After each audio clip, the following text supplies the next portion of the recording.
Ladies and gentlemen, this witness has been previously sworn to testify truthfully. Ms. Anderson. Thank you, Your Honor. Now, Marie, we are going to call you by your preferred name and not provide any full name, but what I'd like you to do is just introduce yourself to the jury. My name is Marie, and I know Mr. Horner as a special educator in Hazel ISD. What did you do at Hazel ISD? As I stated, I was a special educator. I became the special ed department head, and I worked with students in the learning lab, or what some districts call content mastery, and also shadowed some students in classrooms. What is the learning lab or content mastery? It's a place where students can come to get extra assistance, maybe have things read to them, or explain to them further. And if you can pull the microphone just a little bit closer to you so we can make sure that everybody can hear you, okay? You a little nervous this morning? Oh, yes, ma'am. Tap that microphone. Okay. This your first time testifying? I've testified before. Anything like this, though? No. Maureen, you mentioned content mastery and that kids can come there to get help. What kind of help would be provided in a content mastery setting? They might get reading assistance. They might also have things broken down or explained to them on a more basic level. Sometimes help with vocabulary. Can any student come to content mastery? Actually, in Hazel ISD, any student could come to content. So we didn't just serve special education students. We also serve 504 students and general education students if they ask the teacher to come. Generally speaking, how many students use the content mastery program while you were there? That would be difficult to answer, I think. But, I mean, we had a large majority of students that used it, probably primarily 504 and special education students. But, I mean, on any given day, at any given hour, there could be 20-plus students in that classroom. You've mentioned 504 a couple of times. Tell the jury what a 504 is. 504 would be things like dyslexia, ADHD, things that can fall under special education, but if a student achieves to a certain level, they may be ARTed out, which stands for admission review and dismissal. But the thing that I believe is powerful about 504 is it does not go away when a child graduates, whereas special education does. Did Tanner Horner have a 504? He did not have a 504. He was a special education student. You mentioned that there could be upwards of 20 students in there. How many teachers would be available for those 20 students? What was the teacher-to-student ratio? Typically, there might only be one teacher in the room, but we also had 2 to 3 paraprofessionals that were there to assist as well. Were you ever working as an inclusion specialist while at Hazel ISD? Yes, ma'am. And what is an inclusion specialist? That is someone who goes into the classroom to basically shadow the students. Oftentimes we would stay there while the lesson was given, but if they had an assignment to complete, it was at our discretion if we stayed in the classroom or if we actually took them to content mastery to complete that assignment. What would you do for them in the classrooms? Sometimes we were there just to help keep them on task, and at times the teacher might defer to us for us to give an explanation and help teach a lesson. Tell me more about that. You said help explain the lesson or to even teach it. Why would a student need someone like you to teach the lesson that they have a teacher in the classroom that's already teaching it? Because we don't all learn the same way. Sometimes we need something explained in a way that we need things broken down. And I saw that as a benefit, not just to the special education students, but to all the students. When you were with Azle ISD, were you an inclusion specialist for Tanner? That's going to be hard for me to answer because I'm trying to remember when inclusion started. If I were, he would have been probably on the beginnings of that inclusion support.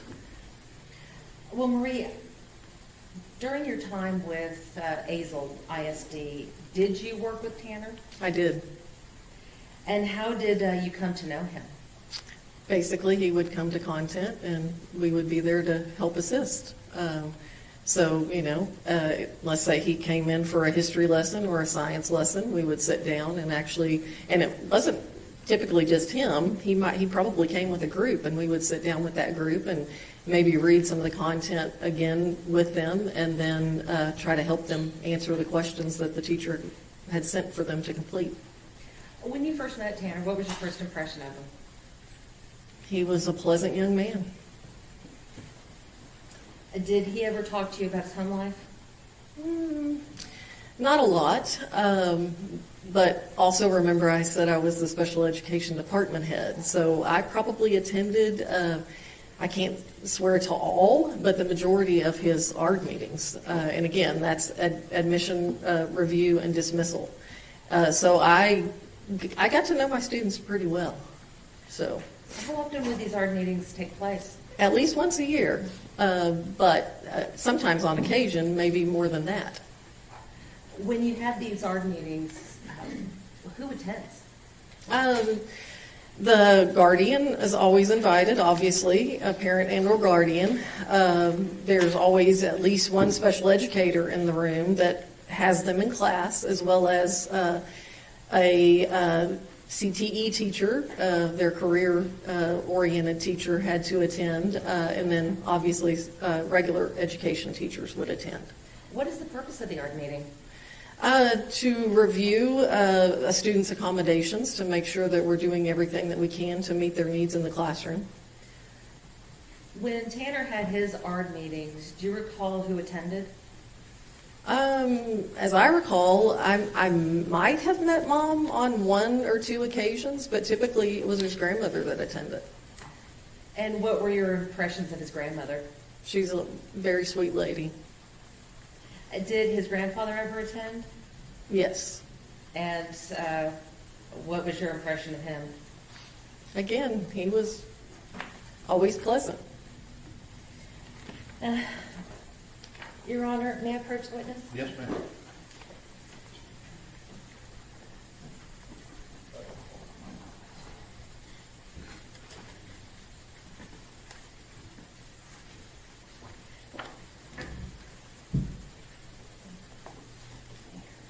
Marie, I'm going to hand you what has been marked as Defendant's Exhibit number 75. We'll just take a look at this for a moment. Yes, ma'am.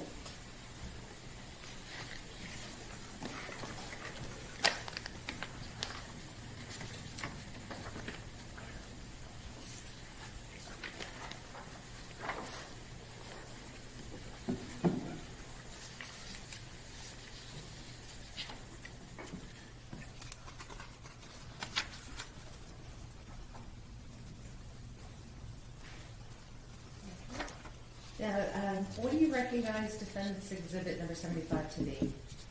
Well, it would appear to be his educational record and the districts that he attended throughout the time that he was in school, and it looks like he came to Azle in 6th grade. The defense offers Defense Exhibit number 75, which has been on file the requisite amount of time and has been previously tendered to the state. Look at what it is, what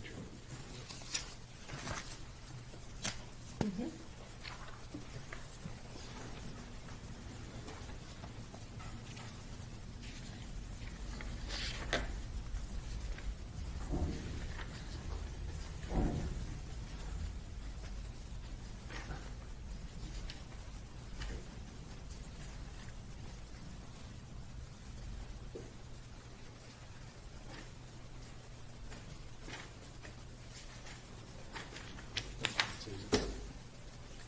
We're good, Your Honor, no objection. Okay, states, defendant 75 is admitted.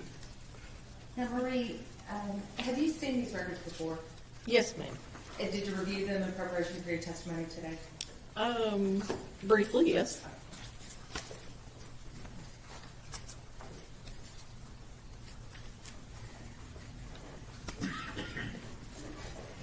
Now, Marie, when you were with Azle AISD, how did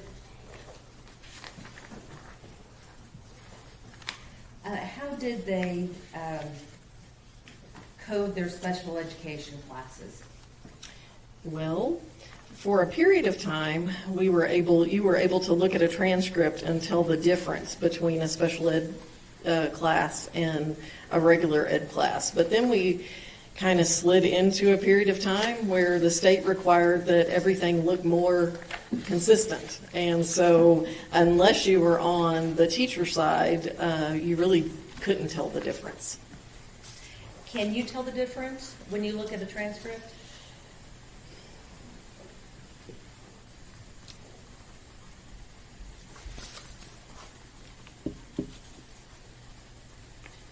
Or I guess, let me ask it this way. Can you tell us whether Tanner Horner was in special education classes? I'm going to tell you by looking at the transcript, it's very difficult to tell, but I know that he was, yes. You mentioned that the school board didn't want to kind of draw attention to special ed. You want kind of consistency, I think, was It the wasn't word. the school board, it's TEA more than, TEA. yes. Okay. With, why would TEA not want to make it obvious that a child was in special education? Joe, I'll object, that calls for speculation. Stay. Based upon your training and experience with dealing with special education students, have you observed them being treated differently than mainstream students? At times, yes.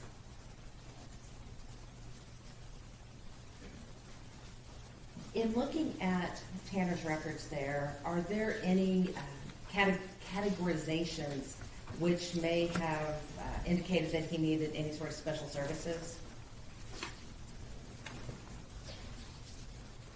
And specifically, I'm asking, does it notate anywhere that he may have a learning disability or a neurodevelopmental disorder?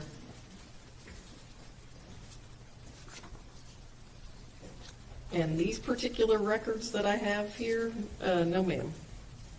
And based upon your experience with Tanner, are you aware of any learning disability that he may have?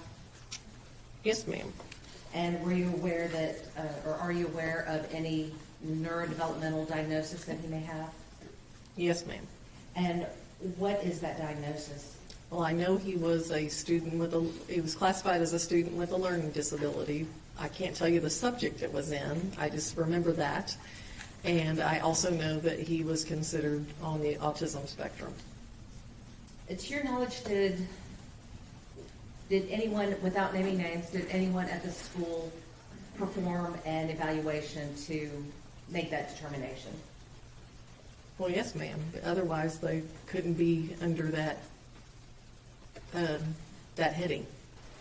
So in order to have that heading of autism or learning disabled, the school themselves would have had to have done an evaluation? Yes, a diagnostician would have evaluated him, and probably an LSSP would have also evaluated him.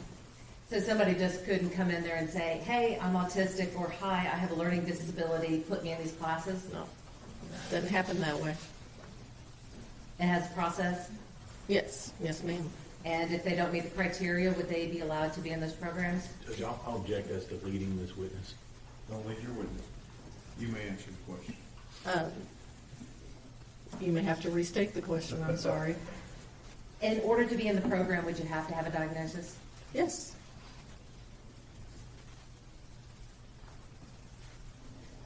With regards to other things that were within your knowledge related to Tanner, Were you aware of any, I guess, category or characterization or anything regarding emotional disturbance? I do believe that that had been on his record before, but as I recall, it wasn't on his record when he was at the high school. Why would something like that change? Well, we put students in certain programs to hopefully teach them some coping skills so that they can be more integrated into the regular classroom. And so if they don't need to be in a certain setting, we follow least restrictive. So we allow them to, to maybe not be in a behavior classroom any longer, but to actually be in a more regular classroom. What kind of behavior would get you placed in the category of having an emotional disturbance? Oftentimes it was anger outburst and or struggling with interacting with your peers. And you said that you taught, a student could be taught coping skills. What kind of coping skills are generally taught? Well, obviously when they would be angry, once we could get them to a calm place, then we would, try to walk them through how could you have maybe handled this differently, or what might be a way to, arrive at a healthy decision. A lot of choices, we talked about choices a lot. What does the fact that someone begins the school year, not me, Your Honor. Not me either, and I don't know. Go ahead. Anyway, so Marie, if someone began the school year with emotional disturbance, noted in their records, and then at the end of the school year, or at the beginning of the next school year, it is no longer noted, what does that tell you about what that student was able to do throughout the year? Well, that would tell me that they must have learned some skills so that notation was allowed to be removed, but it also would tell me that they had an ARD meeting in order to remove that accommodation.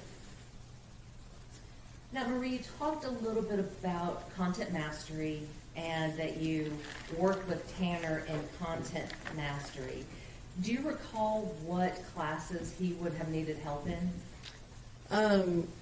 I believe he primarily used the lab for science and social studies because I'm pretty sure that he was in a more special ed setting for some of his core subjects due to them being subject to statewide assessment.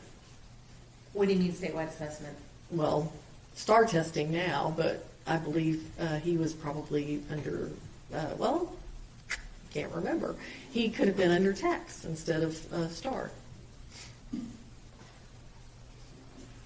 Why would Tanner need help with this? Why would he need those content mastery classes? Oftentimes they would read rather quickly and not necessarily glean from the written information the content that they might need to answer a question. And so oftentimes it was about trying to get them to slow down and actually look for, maybe read the questions ahead of time and look for the answer in the material that they were reading. Could you tell if it helped him? Oh, I have no doubt it helped him, yes. And why do you say that? Because he could be successful, whereas if he was left to complete the assignment on his own, not just him, but a lot of students would rush through it and not do as well. How long was Tanner in your content mastery classes? I feel probably throughout his high school career. When he was in your classroom, how did he behave? Typically the way he should. But I do recall on occasions there might be times that he had to be redirected. What do you mean by redirected? Well, where we might have to say, you need to be on task, or, you need to act appropriately. You need to, again, make good choices, think about what you're doing, what you're saying. Were there ever any instances where he failed to act appropriately? Yes, but typically with him, once he was redirected once or twice, he did what he was expected to do. Did you find that he was easy to redirect, Usually, yes. but not always? Not always. Is that typical for a teenage boy? Well, yeah, I would say so. Now, Marie, you had the opportunity to watch Tanner throughout his 4 years of high school. I want to talk to you about his ability to reason through things. How would you describe Tanner's ability to reason through his problems or problem solve? He usually could come to a good conclusion given enough time. But I think if he felt pressured to have to make a split-second decision, he didn't always make the best choice. And that's where those redirections would come from. And if there were no redirections, what would happen? I'm not sure he would always make the best choice.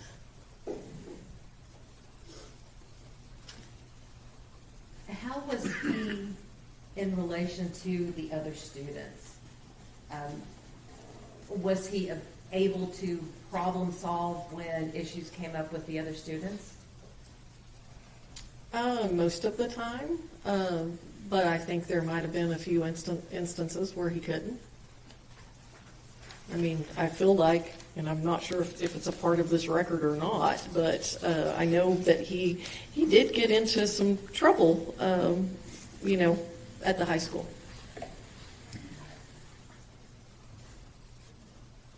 Based upon your observations of Tanner, do you feel that his emotions would ever affect his ability to reason?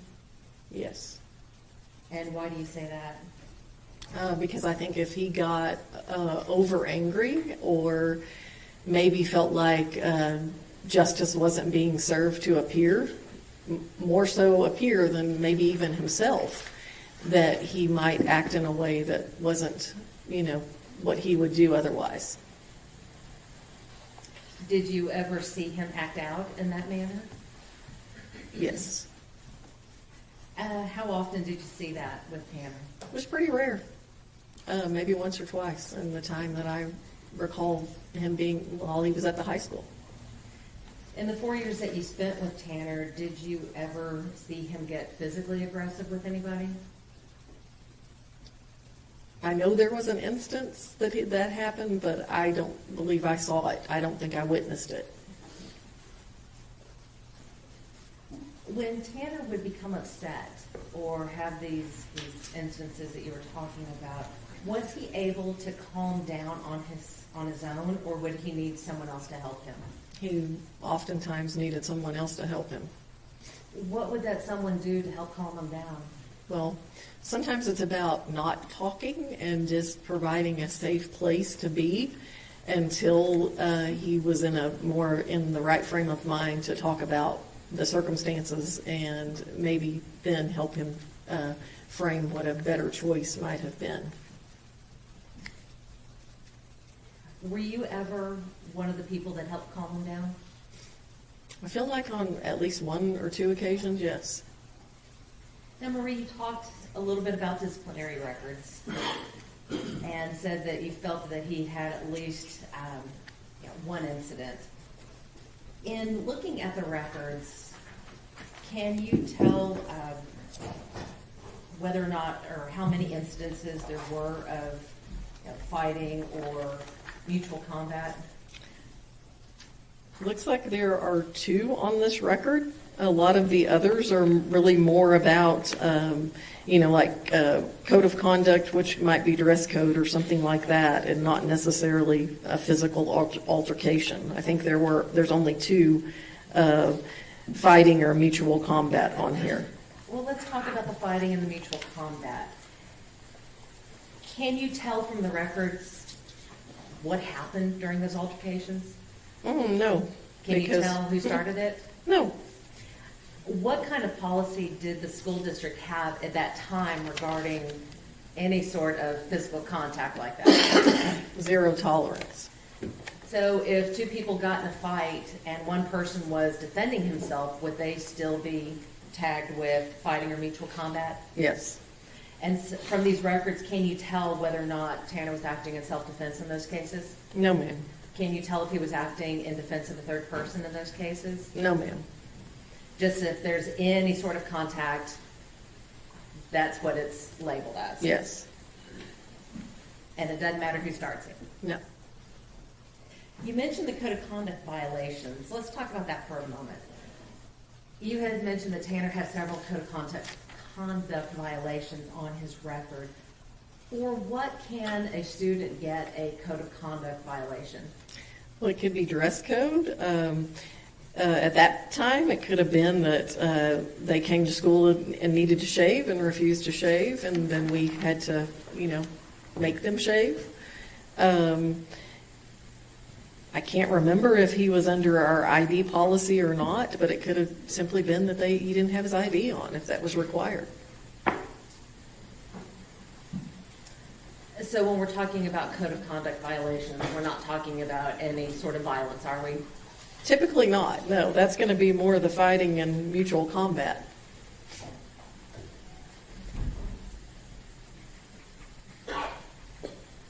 In looking back on Tanner and the time that you spent with him, do you have any memory of him ever being a serious disciplinary problem? No, ma'am. Did you also have the opportunity to watch him as he interacted with his peers? Yes, even in Contact Mastery or the Learning Lab, yes, they interacted. And so how often would you get the chance to watch him with his peers? On any average week, probably once or twice a day. Based upon your observations of these interactions, what do they look like? Typical interactions, like you would think with any other student. They just had conversations and, laughed and cut up. I.e. the reason why I said sometimes they had to be redirected. Was he accepted, or could you tell if he was accepted by the people in that group? Judge, I'll object as a speculation as with other people. I'll let her answer it. And again, based upon your observations, was Tanner accepted by those peers, or did he seem to be rejected and ostracized? Most of the time, I think he was accepted. I think there were probably some instances where he was rejected. Now, based upon your observations of Tanner in the content mastery class versus your observations of him outside of the class, in which group did he appear to be more comfortable? Are you asking me if I feel like he was more comfortable with peers that were also under special education, or with That's all where I was peers? headed. Okay. He probably was more comfortable with those that were under the special ed umbrella, but he also had friends that were not. Now,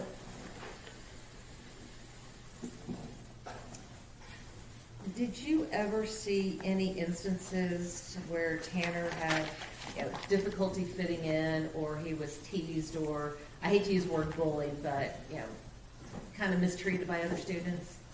Well, I think there were probably times in the hallways in the mall area, the way Azle High School set up, maybe in the cafeteria, where he wasn't always treated as he should.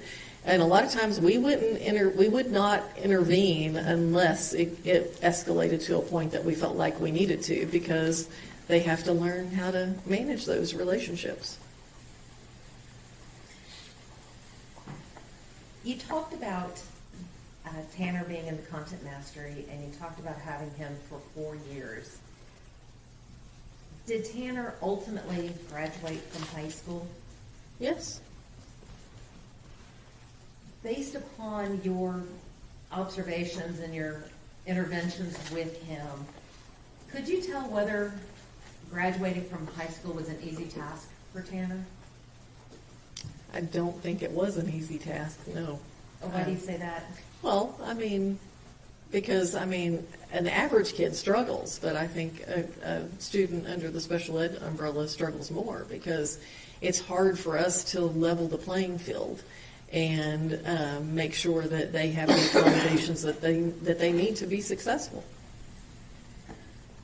When a student graduates from high school and they've been in these classes such as, you know, having an inclusion specialist or having special education programs or being able to go to content mastery, is that the sort of thing that follows them when they graduate?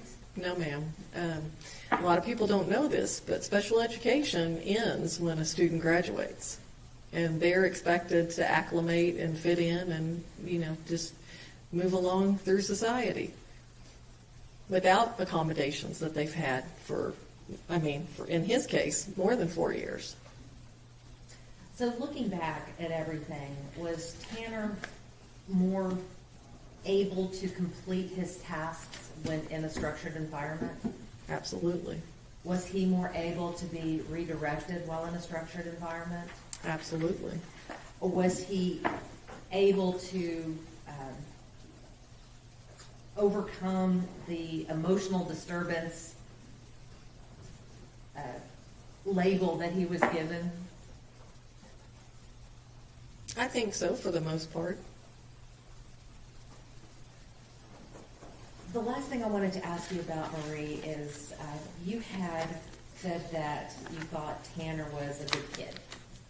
Why did you think he was a good kid? He was always pleasant to interact with. Not all the students that came to Content Mastery were. Some of them were pretty much forced to come maybe by the teacher. But he always came willingly and typically, like I said, would accept redirection and complete the tasks that he was sent there for. I'll pass the witness, Your Honor. Cross-examination. Thank you, Your Honor. Marie, it sounds like to me, and by the way, my name is James Stanton. I'm the district attorney for Wise County. Nice to meet you. I saw you sitting back there. I didn't have a chance to introduce myself to you. So good to have you here today. I'm going to go over a couple of things with you. It sounds like at Azle ISD that there were a lot of programs out there for all the students. Yes, sir. To help them with certain subjects. Is that right? Yes, sir. And we talked a lot about the content mastery, but it sounds like to me there was a bunch of kids, whether they were in special education or not, there was a lot of kids that were in content mastery. I would reiterate that is true. They could come, but the majority of the students that came were 504 or special ed students. Right, that had trouble with a certain subject or needed a little extra help. Yes, sir. So in addition to what they were getting with their programs in the school, whether it's a 504 or special ed, they had you and people like you that were helping them additionally. Yes. With these types of classes. Mm-hmm. Okay. And so in this particular case, did you work in the high school the whole time, or were you in different places? During his time, I was only at the high school. Only at the high school. Okay. And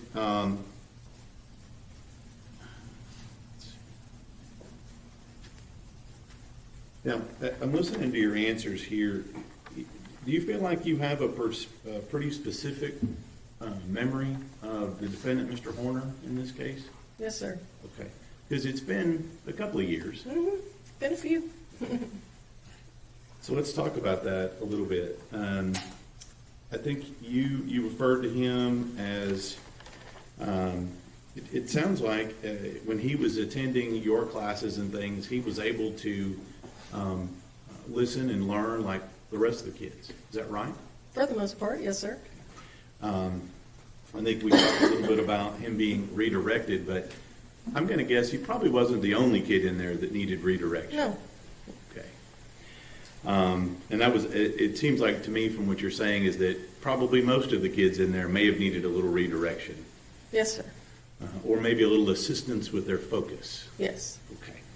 Now, when you're talking about that and he's in there, you don't have any specific instances of him having any inability to interact with the other kids in that group setting, do you?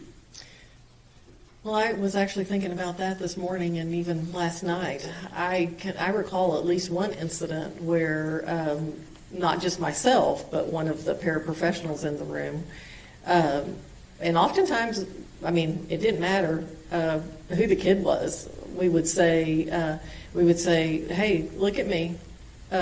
Is that the right choice? Is that what you should be doing?" And like I said, my colleague had to do it as well. But usually he would calm down and take the redirection and move on. All right. Now, you talked about him in the group setting, and it seemed like you had a pretty specific memory of him interacting with his peers, mostly accepted by his peers, and even I think you said he had friends in that group. Is that right? Yes. Kind of like any other kid. Yes, sir. Now,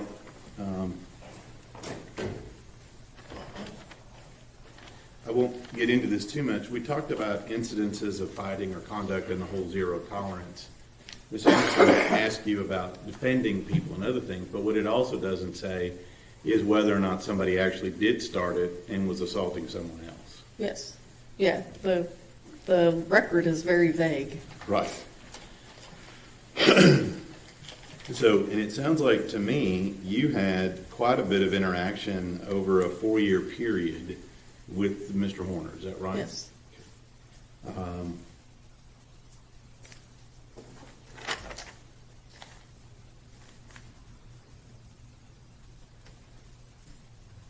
And we talked about graduating high school. You said that some kids struggle with high school regardless. Mm-hmm. Not everybody's going to be at the top of the class. No. But based on your memory and your records, Mr. Horner graduated normally with the rest of his class. Yes, sir. Now,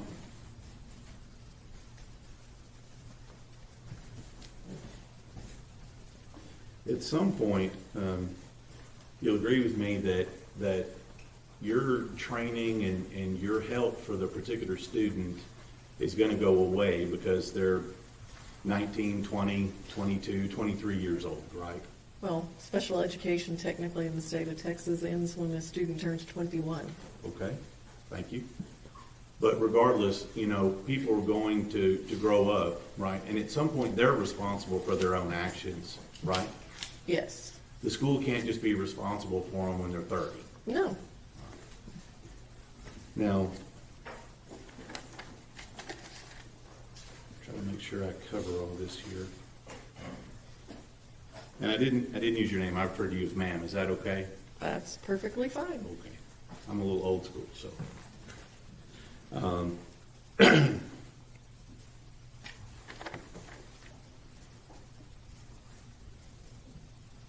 In any of these instances that you're talking about here that specifically deal with the defendant, whether it's redirection or helping them make the right decision and things like that, you talked about several of those you remembered. Is that right? Yes, sir. And you said with all of those, you were able, even through high school, to get him redirected and get him back on task, so on and so forth. Is that Yes, right? sir. Okay. You didn't note any instances in there where you were unable to do that? No, but again, I'm going to go back to the code of his disciplinary record. There must have been at least 2 incidences where redirection didn't work because, he has a violation of fighting in mutual combat. Okay.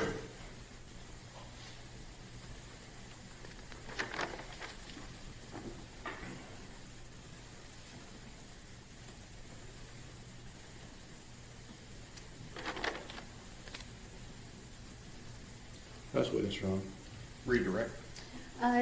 Just briefly, Your Honor.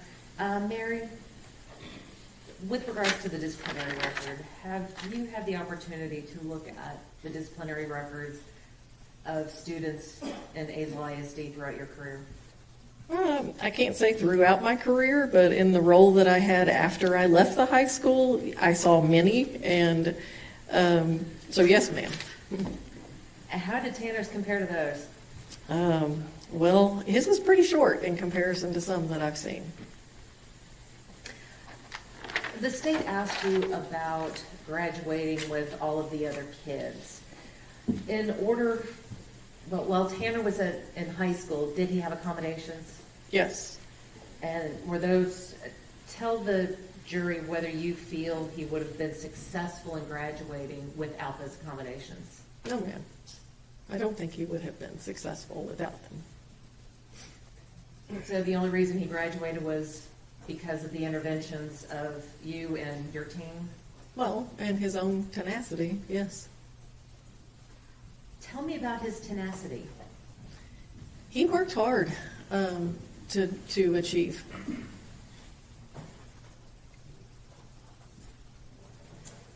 May I have a moment, Your Honor? Yes, ma'am.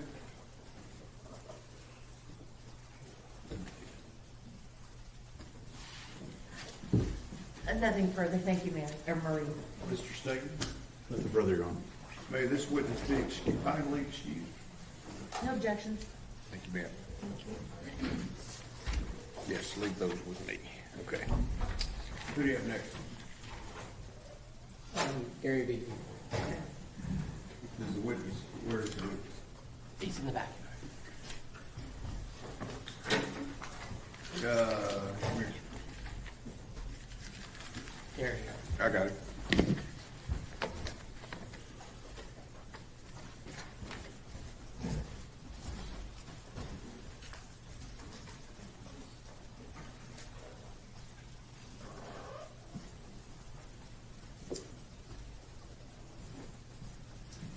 Good morning.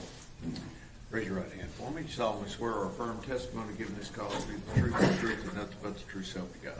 Yes. Have a seat right here. First of all, hand me that document that's right there in front of you, okay? There's a rule of evidence in effect that says you cannot be in court unless you're testifying. Once you have testified, don't discuss your testimony with anyone else except the lawyers, okay? Okay, yes. All right, Mr. Bill? Thank you, Your Honor. Good morning. Good morning. Steve Goble, one of Tanner's attorneys. I don't know if we've met. But I need to make clear, we're just going to call you Gary for today. Yes. Is that right? And were you subpoenaed to be here? Yes, And that was by us. yes. How do you know Tanner Horner? He was part of our church a number of years ago. And what's your role at the church? I'm the lead pastor. Do you remember about how old he was when he started attending? I don't recall exactly what age it was, no. Okay. What were your impressions of Tanner while he was attending the church? He was like any other kid. I'd see him walking up and down the halls. He was part of our, I think he started kind of in our youth ministry from the beginning, I think junior high, maybe somewhere around there, I'm not sure. So, you know, he was a kid like everyone else. We were aware that, you know, he had a form of autism a little bit, and so there were moments we dealt with that, but as far as being loved by our church family and our people, he was. And so I assume he wasn't, or you tell me, was he disruptive or anything? Is that what you're saying? No, he wasn't disruptive. There would be times where something would happen that was out of the ordinary for him, and he would get upset, but he wouldn't take it out on others. He took it out on himself. He would hit himself, you know, just that was kind of what he did.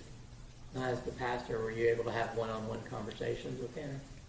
Yeah, anytime you see a kid, especially as he got into high school, that is kind of becomes a loner.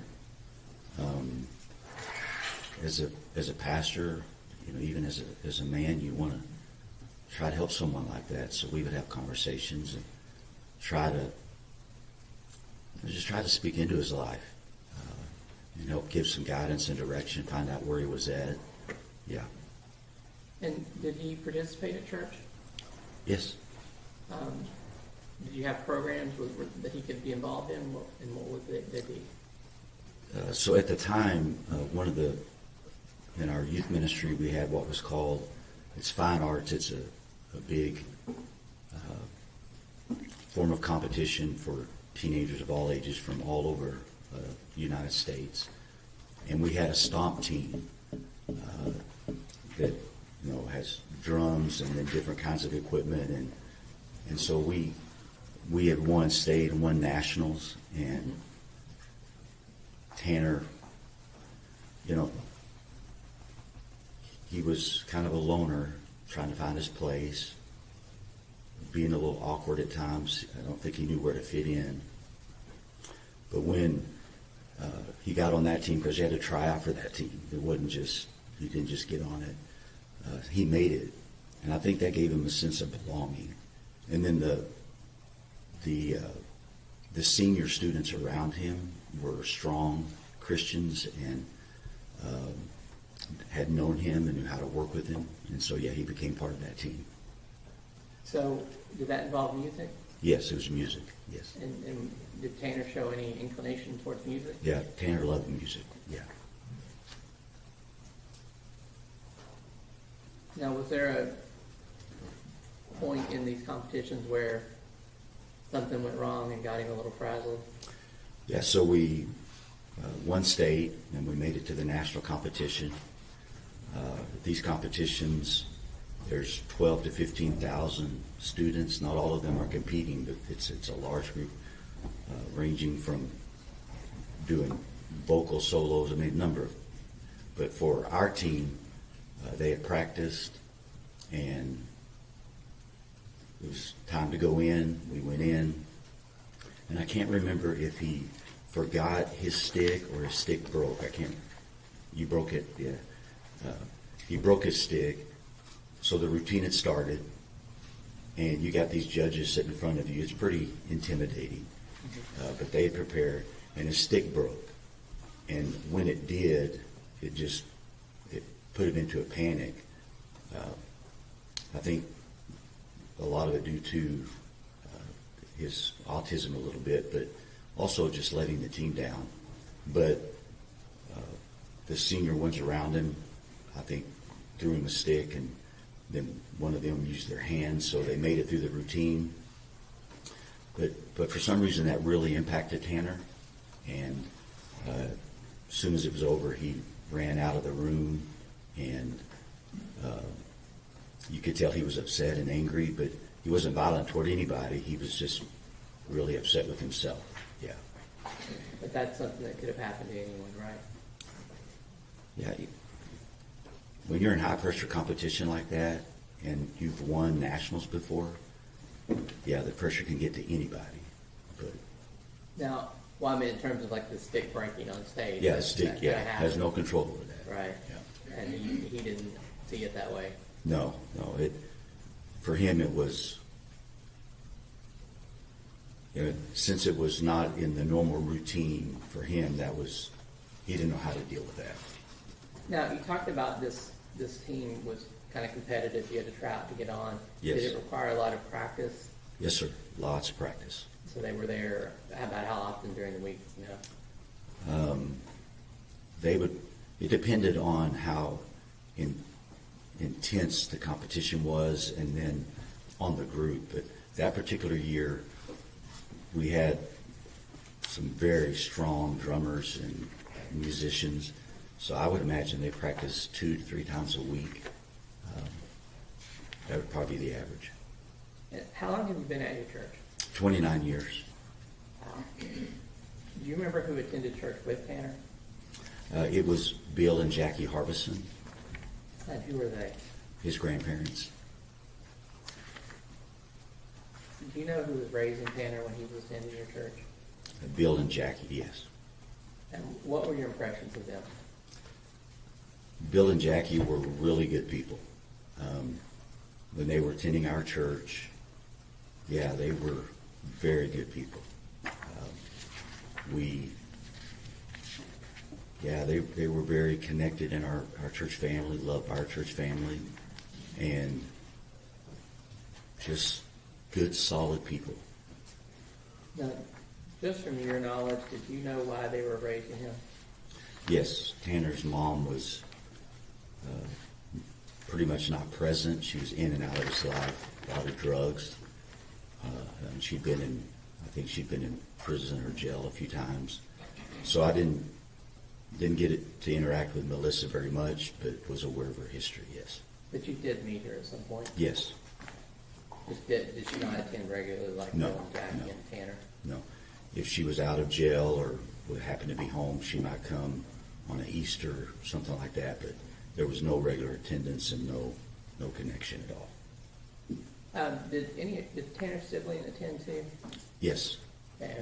So you remember him? Yes, vaguely. I didn't know him as well, but yes. Okay. Was there some point where Bill's kind of attitude toward the church changed? Yes, so Bill was, up to that point, he was a very loving, we would laugh. I mean, he was just a really good guy. The VA changed his medication, and he became a different person. Like, it was noticeable. He became angry, agitated when he'd show up to church. It just wasn't the same Bill. Tried to have conversations with him. He didn't want to have a conversation. And so he just behaved in a way that wasn't normal. Yeah. Was there a specific incident that kind of ended that relationship? Yeah, so we tried to talk to him, but he started bringing a bag to church. He'd carry a bag. And at some point, you have to figure out what's in the bag. So our board, at that time, our security team was a little bit different. They're a lot more intense now, but they finally had to talk to Bill. And the sack had knives and stuff in it. And to him, I don't know why, he thought it was just normal. So when he was told he couldn't bring those to church anymore, he was already upset, but that kind of sent him over the edge. Did Jackie stop attending when Bill did? I can't answer that.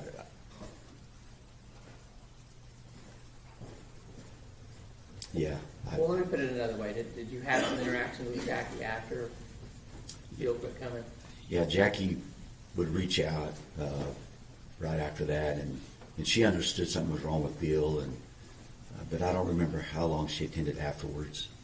But we'd have conversations trying to just help her deal with Bill as well as Tanner and his brother.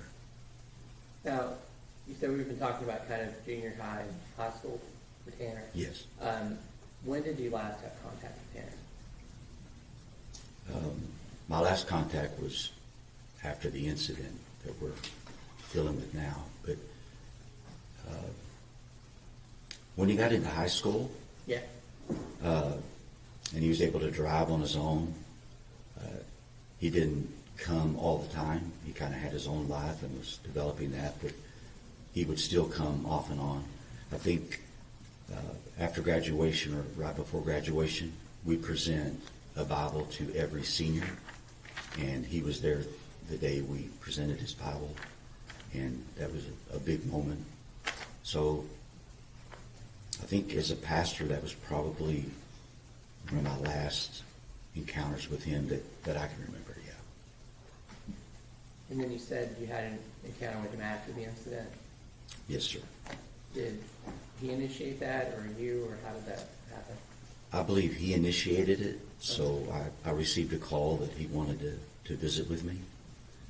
And so,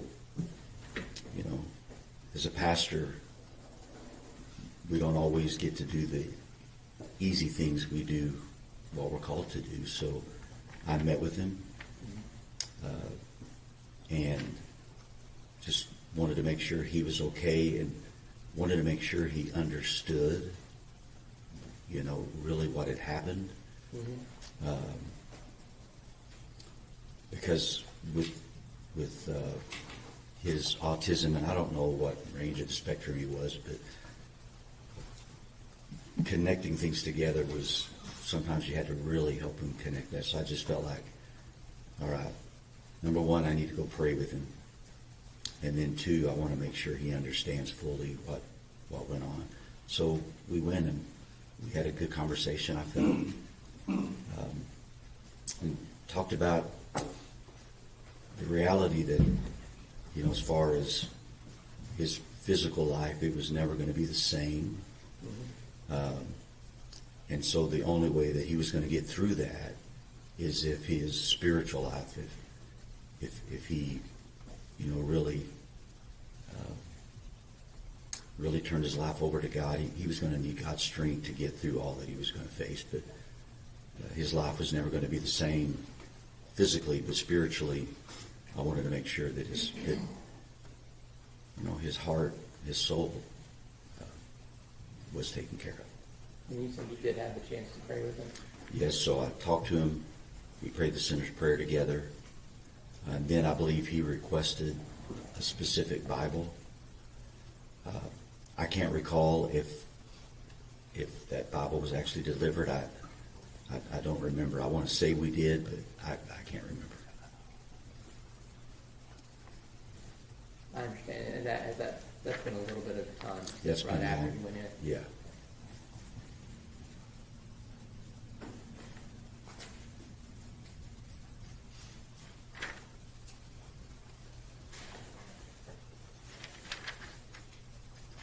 Yeah, and I'll pass away.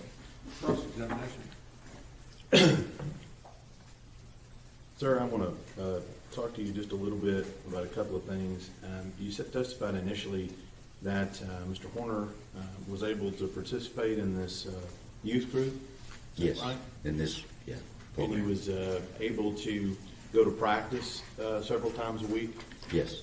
and able to work within that group to perform for a common goal. Yes.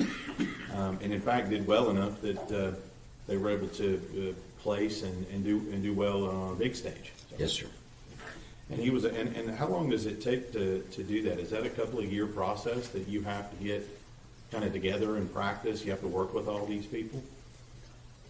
Well, each year there's a competition. Every 2 years, it's national. It's national every year, but every 2 years it's really big because it's a convention where all the pastors from the United States as well as youth groups from all over the country meet. Right. But so each year the team would be different according to who graduated, who would come in. I don't remember how many years Tanner was on the team, but yeah, within that structure, he was able to function within that team framework. Right. Be able to come to practice and Yes. work with other people. Yes, Take criticism on whether or not he's doing correct or not. yes, And he was able to do that throughout the time that you remember. yes. If there would have been an incident that we felt would have been unsafe, then Tanner would have never been allowed to go. Yes. Right. And you didn't feel like that. No. And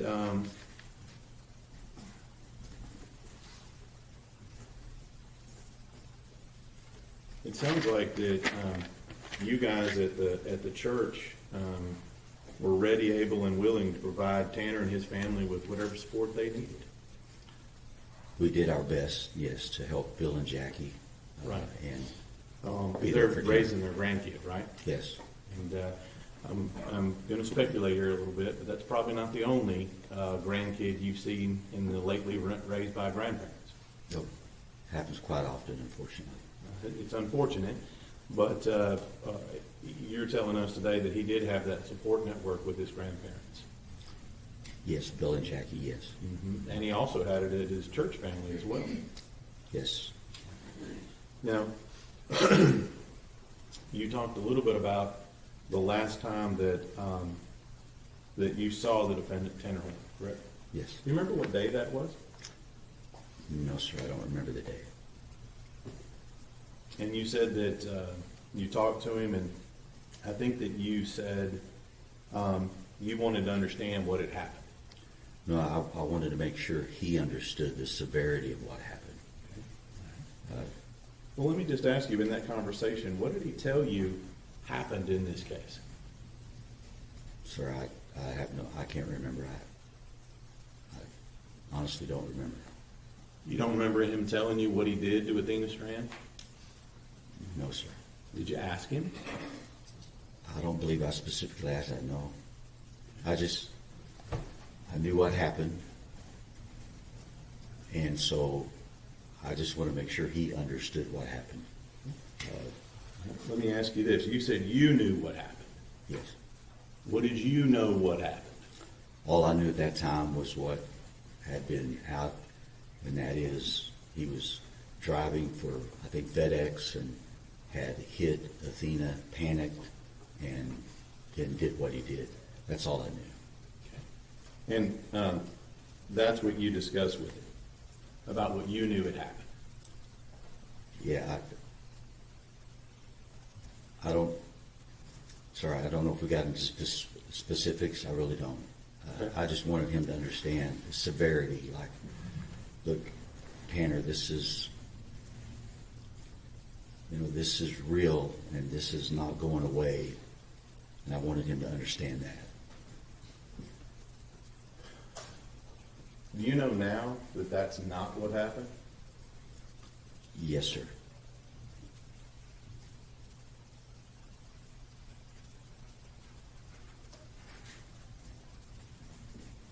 You know now that it's something dramatically different than that. Yes, I haven't watched the case.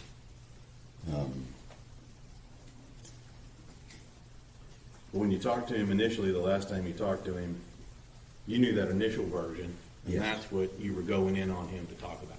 Yes. But he didn't tell you the truth about what happened.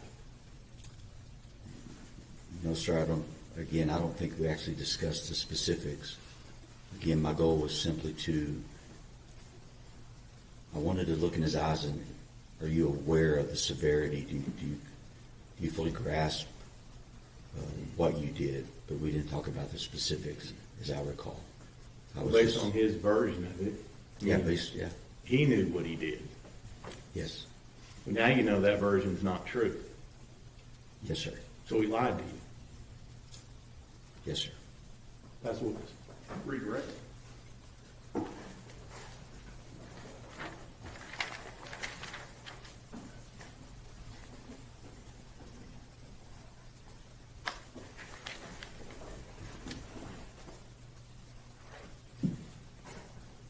Now, at that time, you knew that Tanner had caused his murder. Yes. So your conversation was based on that premise. Yes. And you're saying you did or did not discuss detail? I don't believe we discussed details. My goal was just, Tanner, do you understand the severity? Do you get what happened, and that this is going to be life-changing, and you can't undo that? And so I believe that was our conversation. And that stemmed from the notion that that's a horrible Yes. sin, crime, Yes. murder. Yeah, he was aware. I knew. So I don't think the specifics was the goal. It was just making him just aware that this was going to be life-altering, and it wasn't consequences. They're not going away. And you still counseled him? Yes. And you still prayed with him? Yes. And you still helped him get the Bible? Yes. Faster? Yes. That's what it's showing. Mr. State, Nothing further on. may this witness be finally excused? Yes, sir. Thank you. Thanks, sir. Let me stretch my legs, okay? See you about 10:30.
Yes, I can be. Would you please go ahead and introduce yourself to the jury? My name is Eva, and I'm here as a character witness. I'm not subpoenaed to be here. You said you were subpoenaed to be here? Mm-hmm. Were you subpoenaed by the defense? Yes. Now, Reba, I see that you have some crocheting in your lab. Tell me about that. I'm narcoleptic, and I tend to fall asleep at random times. The crocheting, I don't even have to look at it. It helps keep me awake so I don't fall asleep randomly. I know it's a bit awkward, but I'm not medicated, and it works. How long has this been an issue? I've always randomly fallen asleep in class since I think my earliest memories of it was probably 8 or 9 years old. Reba, you had said that you were here to be a character witness for Tanner Horner. And how do you know Tanner? We were best friends when we were in 5th grade and dated briefly in high school. And again, briefly when we got older. You said that you met him in school. What grade were you in when you first met him? 5th grade. Did y'all hang out a lot? On the playground, yeah. And how often would you hang out? Almost daily. Playing games like kickball or, pretend or something like that. Did y'all do anything else together? What other types of games did you play? Like back then, Harry Potter was really big. We would sometimes pretend to play something in Harry Potter, and I would be one of the bad guys or something like that. What was Tanner like at that age? He was energetic, talkative. It was always fun to be around. Now, Reba, did you and Tanner ever attend church together? Yes. What grade were you in when y'all began attending church together? 10th grade. How often would y'all attend church? At least once a week, but sometimes twice a week. Did you and Tanner enjoy going to church? Yes, I enjoyed spending time with him and his family. He would often, during the services in the chapel where they would have the sermons, would have to wake me up because I would fall asleep. So it wasn't just you and Tanner that attended, you attended with his family as well? Mm-hmm. When you say you attended with his family, who are you referring to? His grandmother, his grandfather, and his little brother.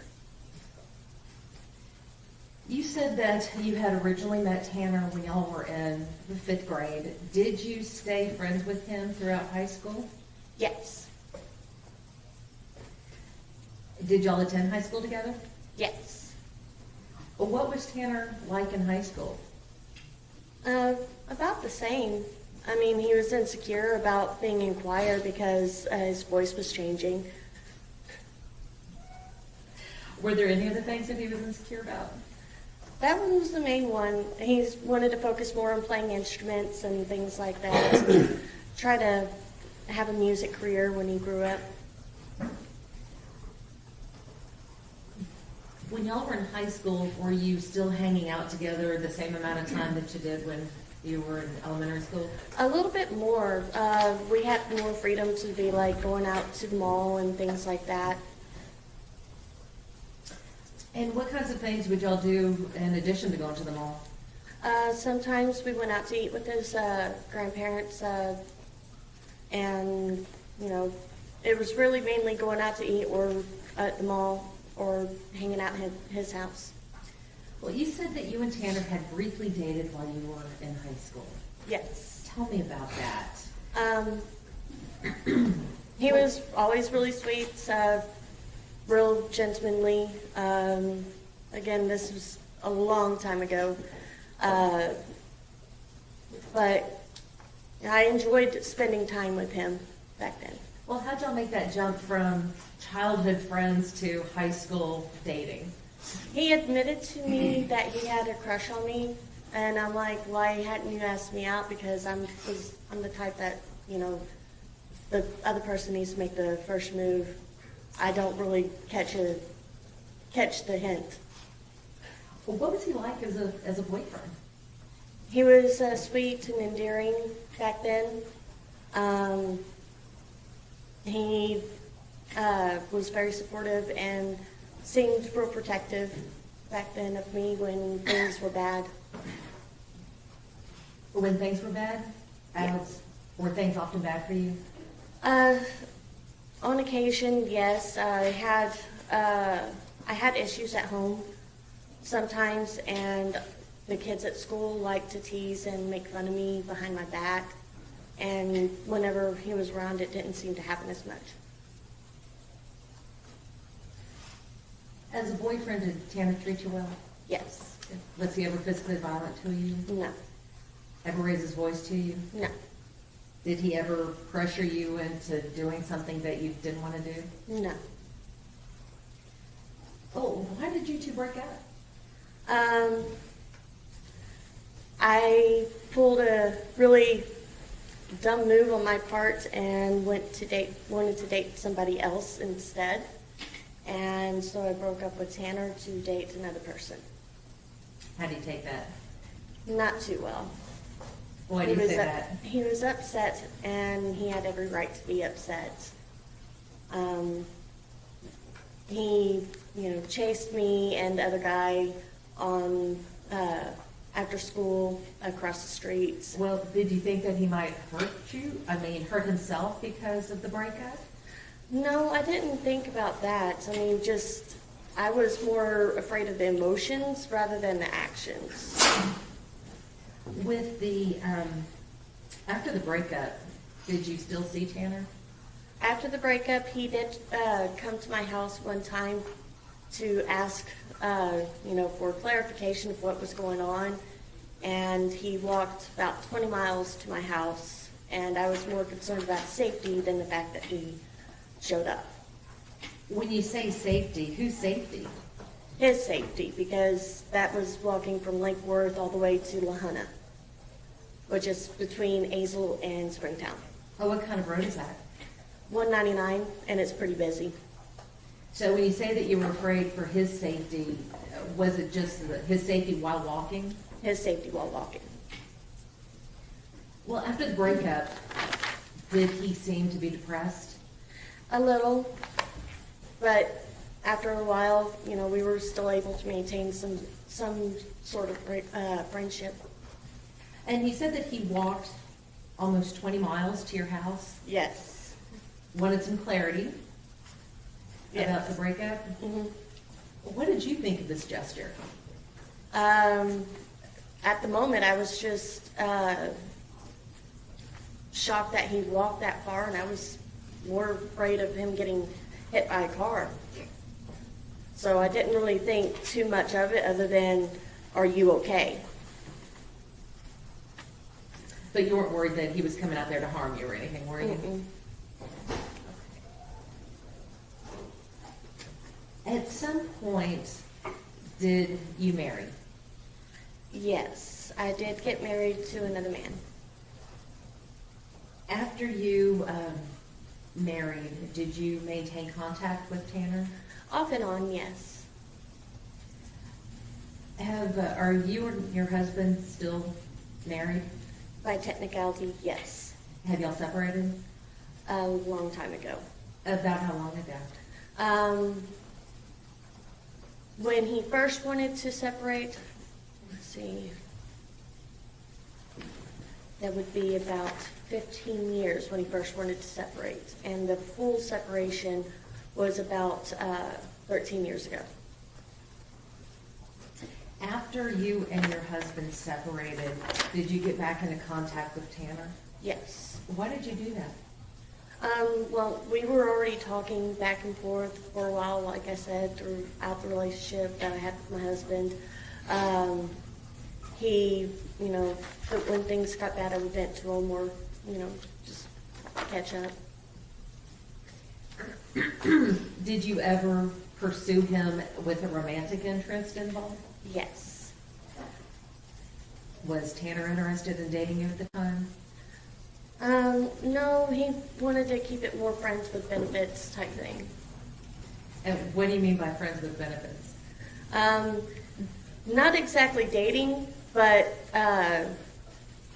still kind of together. How did you feel about that? Were you okay with it? I was okay with it, but I did try to pressure for more than just that. What, when you say you were pressuring him for more than just that, what kind of relationship did you want? I wanted exclusively dating, because I wanted to be with somebody who I could be safe with, or who I felt that I could be safe with. At some point, did y'all begin a relationship like that? Yeah, sort of. So I would say we kind of dated again. Was this Tanner and Reba 2.0, was that different from your high school dating? Not really. I mean, other than, just being adults. When you look back on comparing the two relationships, as the adult, do you feel that you two were more mature at the time? When we were adults, yes, we were more mature. Do you think that y'all had a greater level of emotional intimacy? Yes. Now, when I ask about emotional intimacy, what does that mean to you? Being able to confide in one another and not have judgment on what the other person did. And is this something that Tanner was able to do? Yes. And how would he show this level of emotional intimacy with you? We'd sit up late at night and talk, or, go and do things together from time to time. Now, Rebo, in addition to emotional intimacy, was there a new physical intimacy? Yes. Did he ever pressure you to do anything that you didn't want to do? Never. Did he always ask for consent before something happened? Yes. Was that important to you? Yes. Why was that important to you? Past abuse.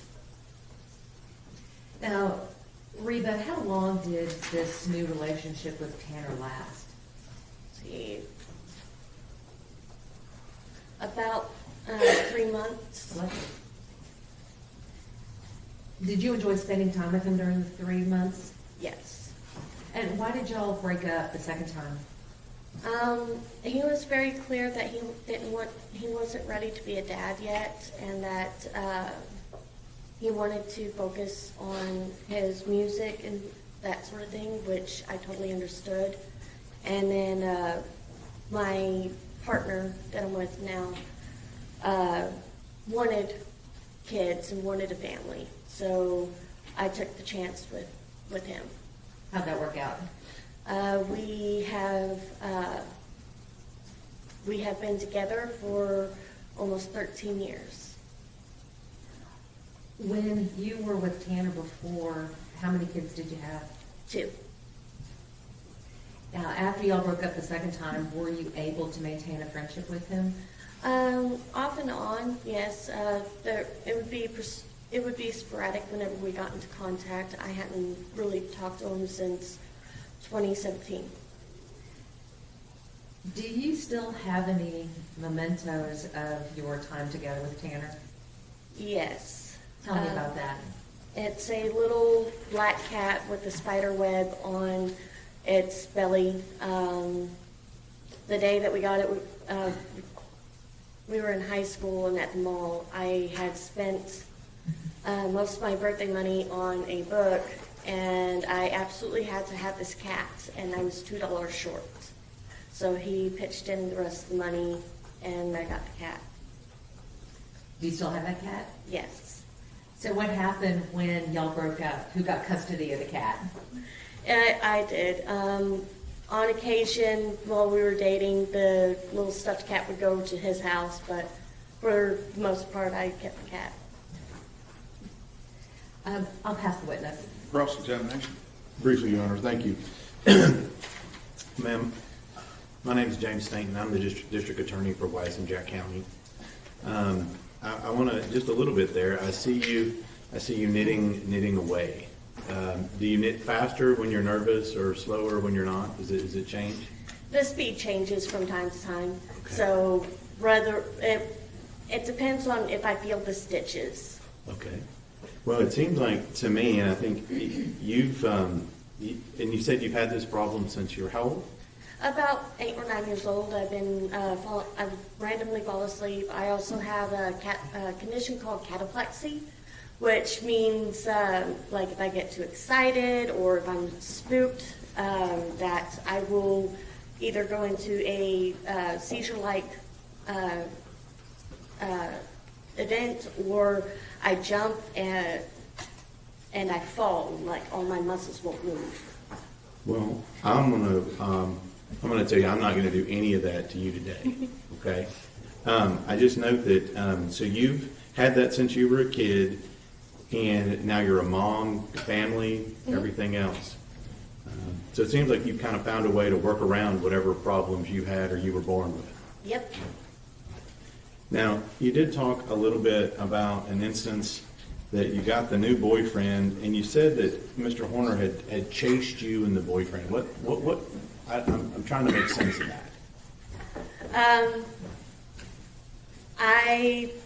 He just chased us, asking us why, and I went across the street to where my mom was to pick me up, and I just left it at that. Okay. I'm just trying to get a little clarity on that.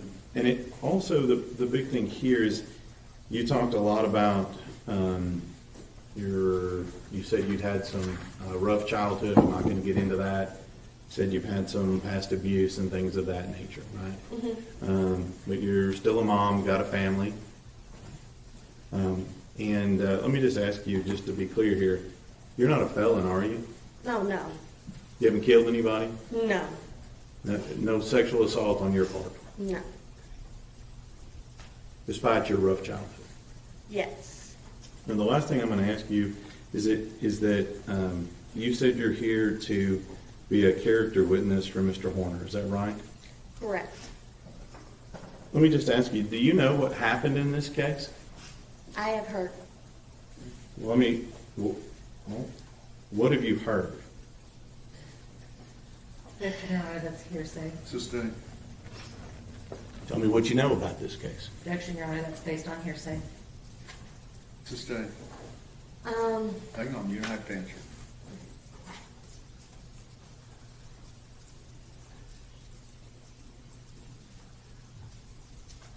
So as part of this case, have you talked to the defendant at all as part of this case? No. So are you aware that the original story that he told in this case was that he ran into Athena Strand? Objection, Your Honor, still hearsay. Sustained.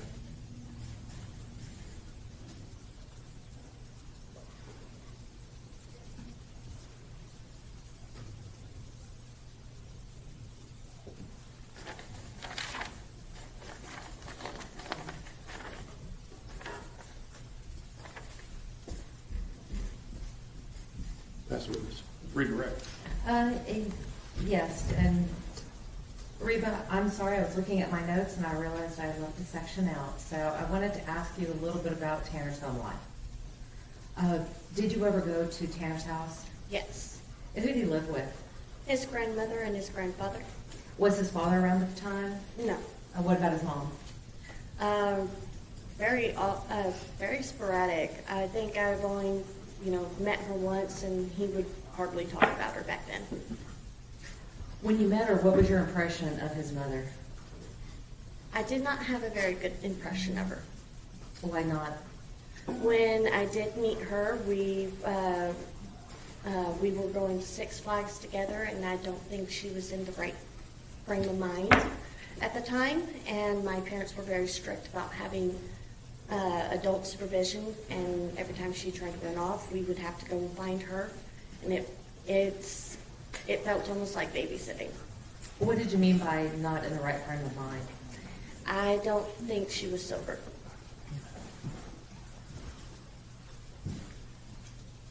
Did you ever meet Tanner's grandparents? Yes. And what was your impression of his grandmother, Jackie? Very loving. What, she did everything she could to help support them and make sure that they had the best that they could give. And what about his grandfather, Bill? He reminded me a bit of my dad. My dad's a veteran, and he was quiet and almost stoic at times. So I really didn't talk to him much. He just sat there and was really quiet. Were you around when, or let me back up, were you able to see any interactions between Bill and Tanner? Not really. I mean, there was like maybe one time that I remember when I went over to his house, and it was really early before church, and that morning Tanner was really abnormally quiet, and I could feel like his grandfather was a little upset or angry that morning. He didn't say anything. There wasn't any actual interaction while I was there, but you could just feel the emotions in the room. Were they good emotions? No, they didn't feel like they were pleasant emotions. All right, I'll pass the witness. Mr. Staton, Nothing further, Your Honor. may this witness be finally excused? No objection. Any objection from the state? No, Your Honor. All right, thank you, ma'am. Just come here first, real quick. Yeah, I was going to say, counsel.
Hey, let me know when lunch gets here. Okay. Who is it? Okay. Okay. Yeah.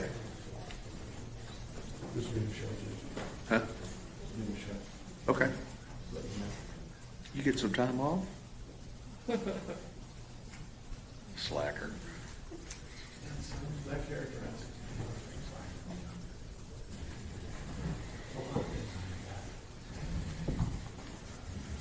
I would agree.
Thank you.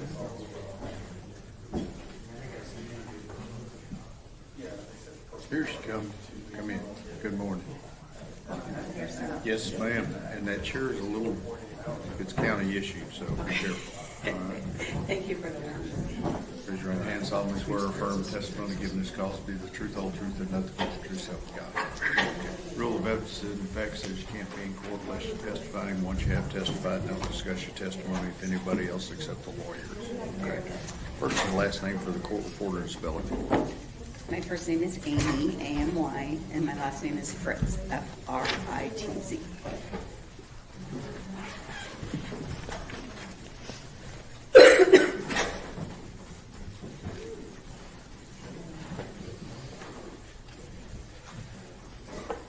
All right, outside the presence of the jury, Ms. Anderson, you may proceed. Yes, Your Honor. Dr. Fritz, hold on one moment.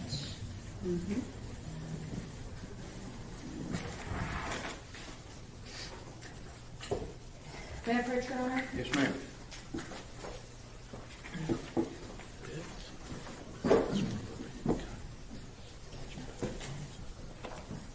Dr. Fritz, I'm going to hand you what has been marked as defendant's exhibit number 76 and 77. Okay. Do you recognize these?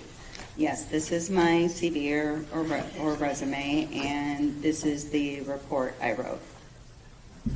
Does your defendant's exhibit number 77, does that accurately reflect your education and training and work experience?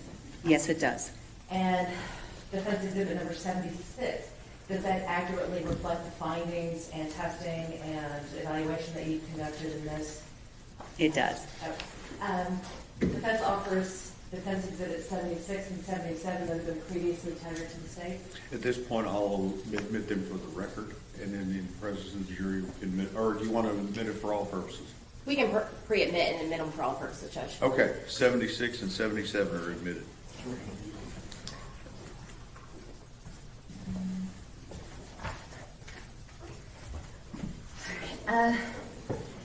Dr. Fritz, your CV has been offered to evidence, so I'm not going to ask you about your credentials during this. But I did want to ask you, what were you asked to do in this particular case?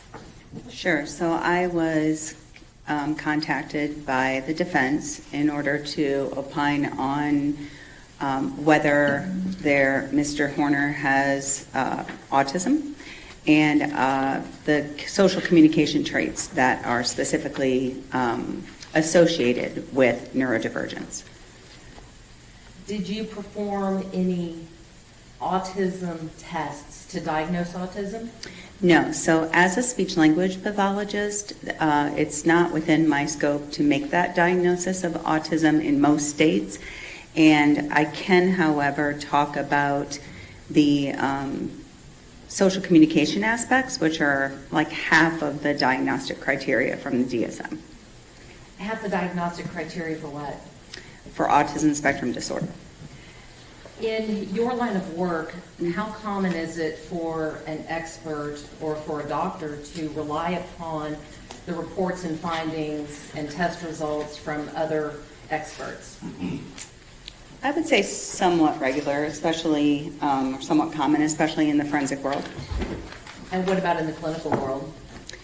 I would say in related fields. So, for example, some of my clients have comorbid medical conditions or mental health conditions that are important for me to know more about. When preparing for this case, did you meet with Tanner?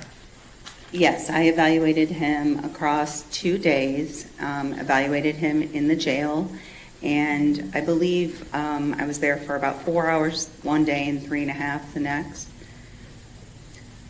During this time that you spent with him, did you conduct any testing of your own? Yes. So, unfortunately, my field doesn't have a lot of standardized assessments that are appropriate to give to adults over the age of 22. There are profiles that are very helpful, And there are some instruments that we can use to provide age equivalencies or other information that's somewhat standardized. So I did perform both informal and formal assessment, as well as observations, record review, and interviewing with the client himself, as well as his grandmother. With regards to the testing that you did do, are those the kinds of tests that are generally accepted in your field? Yes, so the ones that I gave are all very mainstream assessments. So two that are standardized for somebody of Tanner's age were the Peabody Picture Vocabulary Test, as well as the Expressive One-Word Test. Those are both vocabulary assessments. And then I gave the clinical assessment of language fundamentals. That is actually, the clinical evaluation of language fundamentals. That's Okay, actually hold on, you're talking really fast. I'm sorry, sir, I'm a little nervous. Well, don't be nervous, because I gotta slow down for she you. might throw paper clips at you here in a minute. Oh, no, I don't want to get assaulted here, so let me slow down. Well, let me ask you this, Dr. Fritz. Are all Yeah. of the tests that you performed, are they set out in the report that has been admitted into evidence? They are, yes. What I'd like you to do now is just kind of give us a little brief summary of your findings based on all of the testing and observations and interviews that you did. Sure. So I would say in its most broad scale, I diagnosed Mr. Horner with mild to severe receptive expressive language disorder. That's a strange diagnosis because it is so differential to say mild to severe. But Mr. Horner has some pretty splintered language skills, so some aspects are he's much more competent in than he is in others. And then I also diagnosed him with what's called symbolic dysfunction relating to pragmatic communication. That's a fancy way of saying that he's got a profound social communication deficit.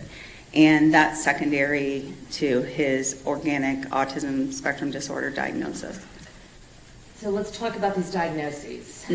Have you been asked to give an opinion as to how these diagnoses may have impacted Tanner, not just throughout his life, but through the crime itself and up to his present incarceration? Yes. So I basically looked at historic or retrospective information, as well as information that happened post-crime, and reviewed records, interrogation videos, jail calls, letters he wrote, to kind of evaluate the use of language constructs after the crime itself. Why is this important for the jury to know? Because of the fact that he has profound social communication deficits, we see evidence of that in his interrogations, in his interactions with loved ones through the jail calls. That would be certainly indicative of somebody who is struggling with social norms, and certainly could be deemed as highly inappropriate. And understanding a little bit more about the nature of his social communication deficits, I think, is really the goal. Without your explanation of what you see in the interrogation videos and the jail calls that you reviewed and some of the other evidence that you reviewed, is it possible for those interactions to be misconstrued?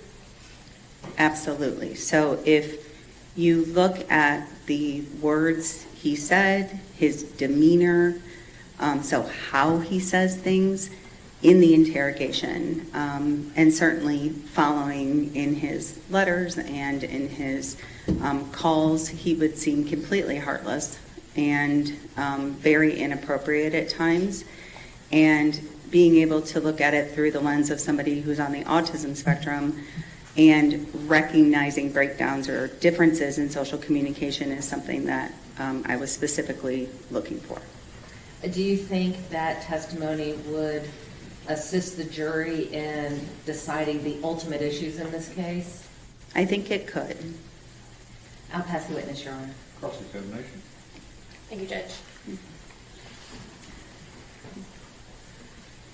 On your specific conclusions, are you just going to be talking about those 2 diagnoses that are in your report? I'm not sure. Do you mean what will I be asked during direct, or? What are you going to testify specifically about Tanner Horner?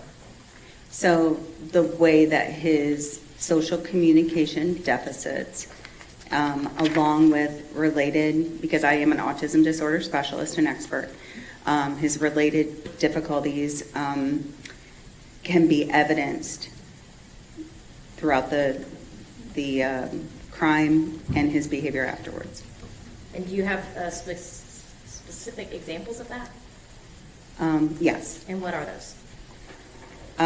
So I'm going to look at, or would like to talk about, issues relating to theory of mind deficits, central coherence challenges, profound social communication challenges, which goes hand in hand with nonverbal communication, or the use of conversational rules and routines, and also understanding of social norms, executive functioning challenges. All of those are a part of what we see in autism, and what I specifically was looking at with Mr. Horner. And did you find specific examples of that? Yes, ma'am. And what are those? So I guess I'm not sure how in depth I'm supposed to go, but I can give you, so I guess I wonder how, just go ahead and talk? Yeah. Okay, so some specifics then would be the fact that his pragmatics that's social communication, highly impaired.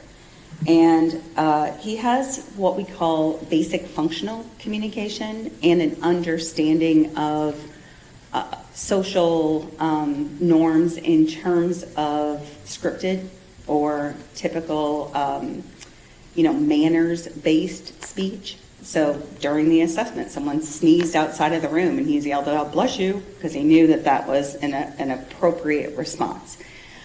His difficulties come into play more with more nuanced or subtle aspects of communication, things like narrative discourse, very difficult for him to tell a story in a linear fashion. He also has significant difficulty being able to express any sort of emotion. I believe that Mr. Horner has a condition known as alexithymia. It's a secondary. Spell that for the court. Sure, it's ALEX. I gotta, give me a second so I make sure I do that correctly. ALEXITHYMIA. And this is a common trait among individuals on the autism spectrum. It is a challenge for about 40 to 65% of individuals on the spectrum, as opposed to about 10% in the general population. It is a condition where you have difficulty being able to feel emotions the same way that those of us who are neurotypical, who do not have alexithymia, can feel them, and sort of an overall lack of awareness of their internal state. It also can affect their ability to express empathy or even remorse in a way that's considered prosocial. Okay. And on this alexithymia, was that something that you diagnosed Tanner with, or are you relying on somebody else? Myself.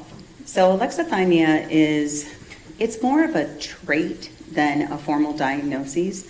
And right now the hallmark measure for diagnoses is actually a free instrument that's been made available called the Toronto Alexithymia Scale. Can you really spell that? Yes, sir. Toronto, and then alexithymia, ALEXITHYMIA scale, and it's been revised, so it's 2.0. And it basically allows us to determine whether someone is able to describe their feelings, whether their thinking is externalized or internalized, whether they have difficulty identifying their own feelings, and whether they have difficulty, and I'm not sure if I said this one already, but describing their feelings.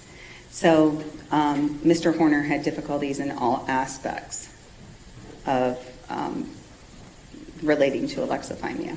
And you talked about empathy. How is empathy related to alexithymia? So empathy in itself is sort of this ability for an individual to understand or feel what someone is experiencing. There's cognitive empathy, which is like, I see how you feel that way, versus affective empathy, which is, I feel it with you.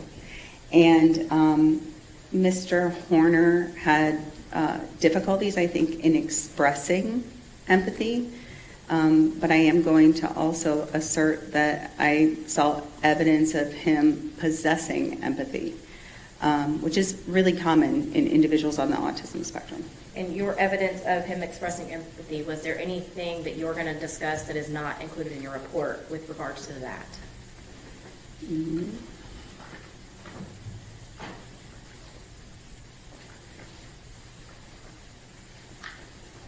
I'm sorry, just give me a moment to look at what I've included. Yeah, you're fine. Thank you. My intention is to talk about, and so I apologize for not answering you directly, but my intention is to talk about evidence in the jail calls, which I think is in the report, evidence in the interrogation. There's less empathy exhibited there. Also in during the actual assessment, and I think that's in the report too.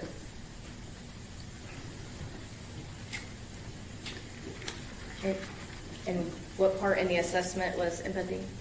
So one thing that Mr. Horner would do is if he would see somebody being mistreated, for example, in a video scenario, he would express feelings of, saying that that person was being rude, or feeling sorry for a character in a video. Certainly demonstrated empathy for animals. So if he saw an animal that looked sad or was in a cage, he would express that, both with his words and with his nonverbal language. Okay. Are there any other, specific examples that you are going to be speaking about on these jail calls or interrogations?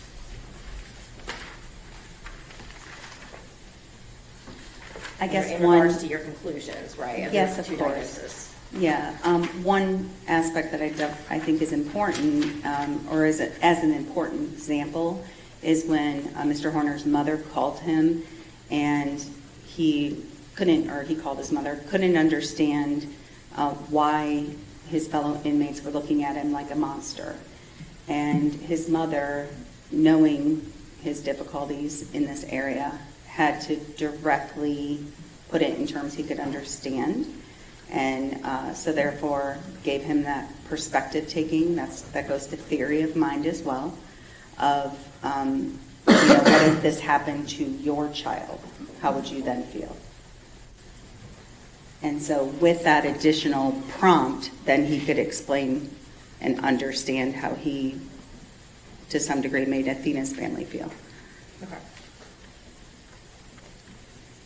And I believe that you listed in your report all the items that you have reviewed, correct? Yes, and the items in the back are, the back 2 pages, I believe, Yes. are the extensive list of the records I reviewed, with the exception of information I received from the defense after I'd written my report. And what is that? So that would be Dr. Imhoff and Dr. Spence's report. the report from Dr. Arumbala, as well as I believe, information that was provided by the state. So deposition transcripts, jail records, the abduction video, and prior bad acts. I think that's a comprehensive list of the items I've reviewed that are not already reflected in the report. And have you reviewed all those items? Yes, ma'am. And did you create a new report? No, ma'am, I just recently got those. And what are you going to testify to within regards to those specific items that are not included in this report? We can start with Imhoff and Spence.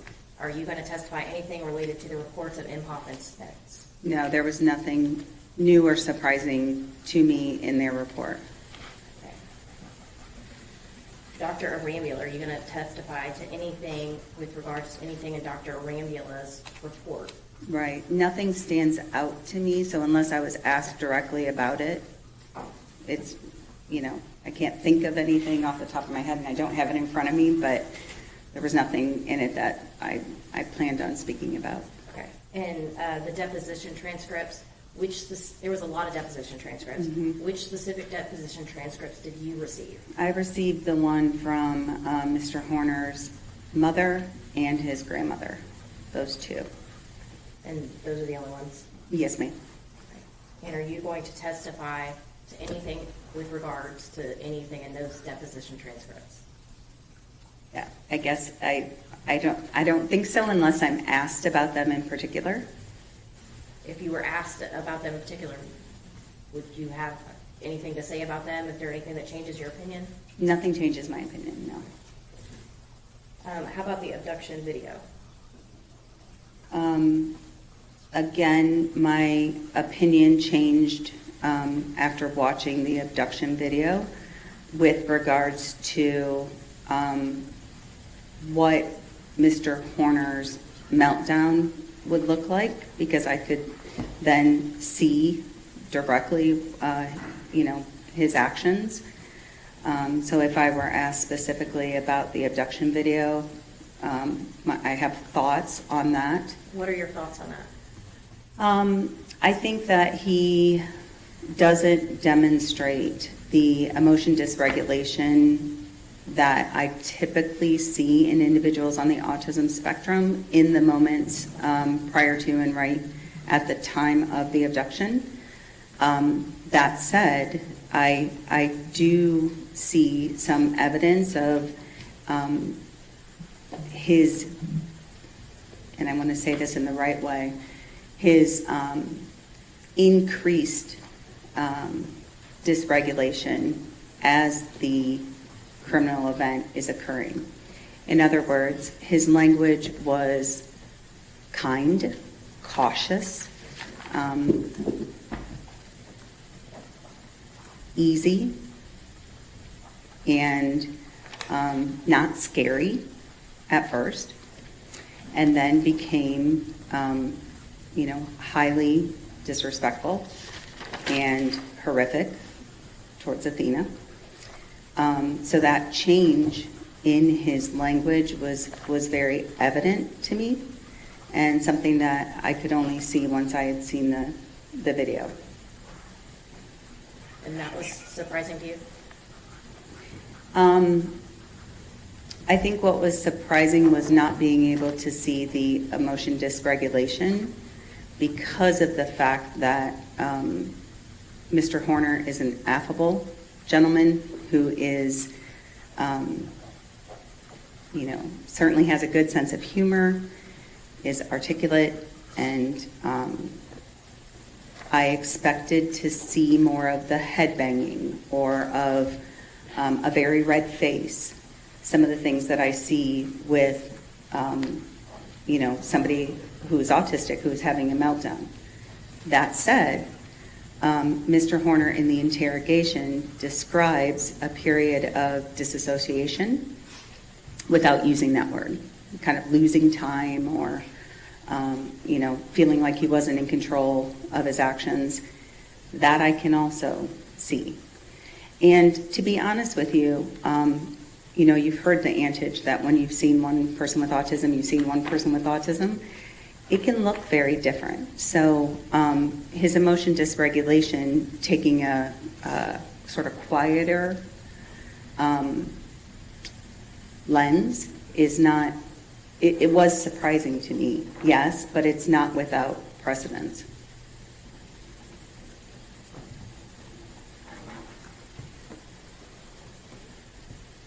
You also mentioned you reviewed the prior bad acts. Was there anything in there that you reviewed that No. changed your opinion or that you will testify to today? No, ma'am.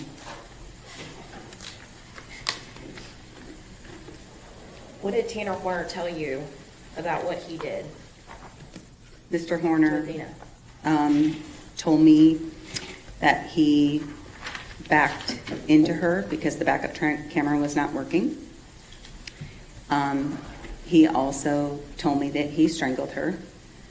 I would say that the story that he gave me at the time of the evaluation was very similar to what he told the investigators in the interrogation. So he lied to you. Yes, ma'am?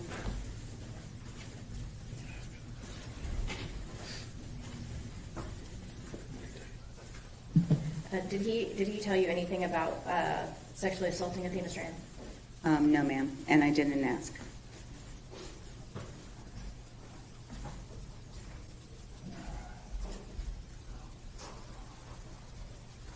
Judge, I'll pass witness. Okay, redirect. Just briefly, Dr. Fritz, will you be able to testify to any of the comorbidities or co-occurring diagnoses that Tanner possesses? Yes, I feel comfortable because of my many years of experience in working with individuals on the spectrum to talk about common comorbidities. And having reviewed the reports of Dr. Specht, along with Dr. Davies, I believe I can opine on those issues relating to lead toxicity and fetal alcohol syndrome. And so will you testify about how all of those diagnoses work together? Yes. And based upon your training experience, is that something that you were able to do? Yes. So within my scope, I certainly would never make a mental health diagnosis. I would never, talk about a specific medical condition outside of my scope. However, comorbid traits and how those and how the communication is hindered or affected by them is certainly within my wheelhouse. Any other moment, Your Honor? Yes, ma'am.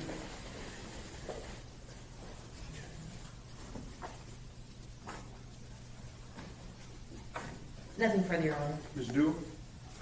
Nothing further, Judge. Thank you, ma'am. You step back in the office. Thank you, sir.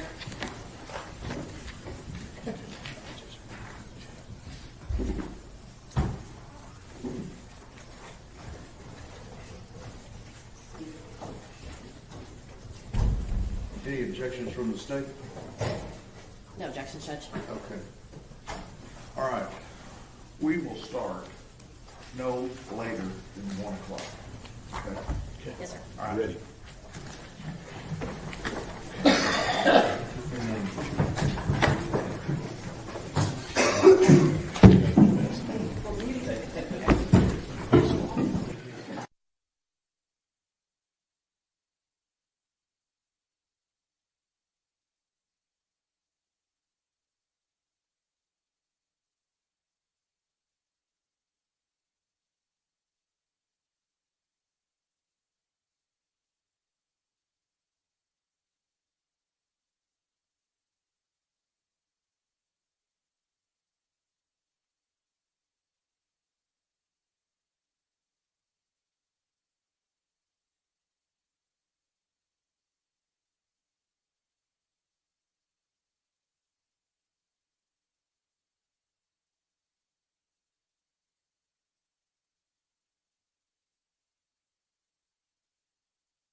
everybody be seated.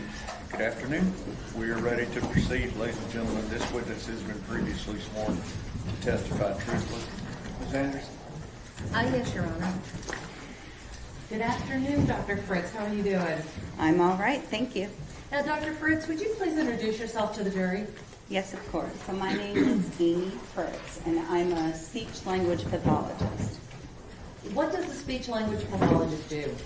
Sure. So speech-language pathologist is a professional that works with individuals on different areas of communication.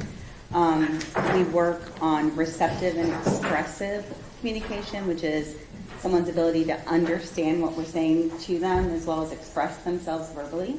We work on social communication, which is the way that we use language between people. We work on cognition. So if you know anyone who's had a stroke, they've probably been evaluated by an SLP. Some SLPs work on swallowing disorders, but I don't. We also have SLPs that work on voice disorders. So if you know somebody that has a different sounding voice, they might work with a speech pathologist. Fluency disorders, which you think of as stuttering. So it's a wide variety of issues that we address, and we also work with people across the lifespan. So I have colleagues that work in neonatal units, and I have colleagues that are working with people at end of life. And Dr. Fritz, do you have any area of specialty? Sure. So I've been a speech pathologist since 1999, and I have specialized most of that time in autism spectrum disorder. That has been especially the case for the last 11 years or so, but I have been working with individuals on the spectrum since the very beginning of my career. In fact, I was placed in the first classroom in the state of Ohio that was full of all children with autism, because at the time that the prevalence, so that's the number of people in the population that had autism, was so low that there wasn't a big need for those kinds of classrooms until that time. I was a workie coming out of grad school, so they put me in the classroom, and I ended up falling in love with the population. And Dr. Fritz, tell the jury a little bit about your educational background. Sure. So my undergrad is in English and reading education. I went to a small school in Ohio, and I always consider myself an educator first. My master's degree then is in speech pathology, and I went to the Ohio State University for that. Don't hold it against me if you're not a Buckeye fan. And then my doctorate degree is from Ball State University, and that's in special education with a cognate area focus in speech pathology. Now, you said that your practice focuses on individuals with autism. Mm-hmm. And you said that you fell in love with the population. What was it about the population that made you fall in love with them? I think I have a penchant for the neurodiverse because individuals on the spectrum are, it's kind of like what you see is what you get. None of the, to be fair, I work almost exclusively with individuals who have level 1 autism. So there are 3 levels.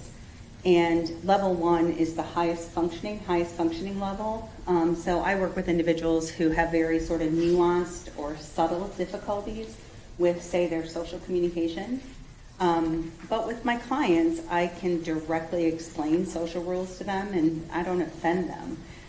They just haven't learned them before. So to me, it's a really refreshing population to work with. And Dr. Fritz, you had mentioned that you are currently a speech-language pathologist. Where are you working? So I work for myself. I'm self-employed. My practice is called Cedar Tree Communication Therapy, and I'm based out of Florida. And I started my practice 1 week before the world shut down. And I had an office I was paying rent on for 18 months and pivoted to telehealth like the rest of the world, and it ended up being wonderful for me and for my clients because they're very comfortable joining me via computer, and we're making really good progress. So I can see clients remotely, and that's about 60% of the work I do. The other 40% is working on forensic cases like this. You said that it seems that your clients enjoy the remote aspect of the evaluations in your meetings more. Why do you think that is? I think it takes away a level of stress in terms of not having to go out into the social world. And the concern becomes whether there's going to be what we call generalization. So will they use the skills that we work on in the individualized sessions and then be able to apply them in real life? And I was really pleased when I surveyed my clients when the world started opening back up. I think at that time I had about 42 clients and only one of them wanted to come in person. So it's comfortable for them because you're meeting them in their home environment. I also don't have clients miss sessions because of the fact that if they're not on the session in 2 or 3 minutes after the start time, I'll text them and they'll join me from wherever they are. And that's very convenient for them. It's easy for me too. Dr. Fritz, one thing I forgot to ask you about, are you certified in your field? I am. So in order to be a speech-language pathologist, you have to be licensed, and then you also can opt to get national certification. So my national board is called the American Speech, Language, and Hearing Association, and it is a governing body for speech pathologists and audiologists. And if you choose, you can do what's called a certification of clinical competence. We call it our C's. And if you get your C's, then you're nationally certified. It takes about a 9-month period of time where you're being supervised by a mentor. And then you take that certification, and that allows for the credibility to be recognized by the board. And then you have to keep up that credentialing through continuing education throughout your career. Dr. Fritz, have you ever presented at professional conferences? Yes, so I've presented at several state conferences.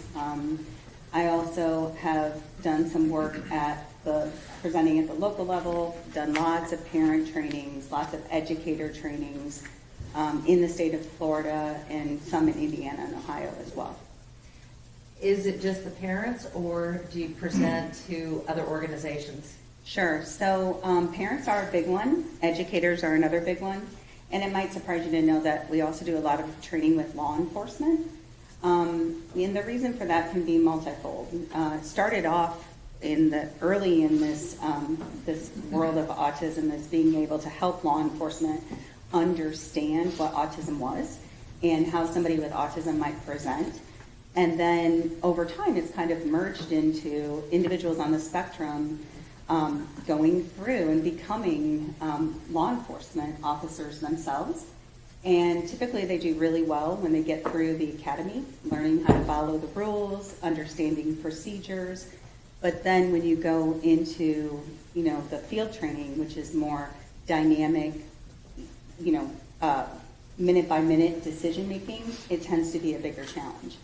And so with this extensive increase in the amount of autism in our community, we see autistic individuals in every career, every field, and so knowing how to best support them is an important part of what I do. And Dr. Fritz, I think you may have said this before, but do you work in both the clinical and forensic fields? Yes, so I consider myself a clinician first. The forensic work is important to me because it's important to me to make sure that justice-involved clients are understood in light of their autism. I think perhaps my favorite is when I can work with a client who either has become justice-involved or is in danger of becoming criminally involved, and we can work on, sort of rehabilitative social cognition strategies to avoid future justice involvement. Have you testified in both state and federal courts? Yes, ma'am. All right. Dr. Fritz, I want to turn your attention to this case in particular. Okay. Were you retained by the defense in this case? Yes, I was. What were you asked to do? To evaluate Mr. Horner and any relevant collaterals, just other people who he was familiar with or who were familiar with him, and determine what, if any, presence of autism and its related social communication deficits were relevant in the current case. What have you done so far in this case? Sure. So I spent a lot of time reviewing records. So we look at educational records to get a good understanding of a client's history. I also looked at social history as much as it was available. So that's information about Mr. Horner's family life and how that might be relevant. I examined some medical records because he's had quite a few associated medical conditions and hospitalizations. Also did some interview with Mr. Horner directly, along with direct assessment with both him and with his grandmother. Dr. Fritz, what is your normal hourly fee for your forensic work? So it ranges depending on what I'm doing. If I'm traveling to come to a case or to go evaluate somebody, there's one rate. If I'm doing something high pressure, like sitting here talking to you, there's another rate. It averages out to $370 an hour. Approximately how many hours have you put into this case? So far, let's see, close to 100 hours. And how much have you been paid so far? So I think right around 15,000. Do you know what your outstanding bill is as of today, April the 27th of 2026? Hopefully my assistant does, but I'm going to guess that it's somewhere around 15 to 20. 1,000? Yes, ma'am. And Dr. Fritz, did you prepare a report of your findings? I did. And did you provide the court a copy of your resume?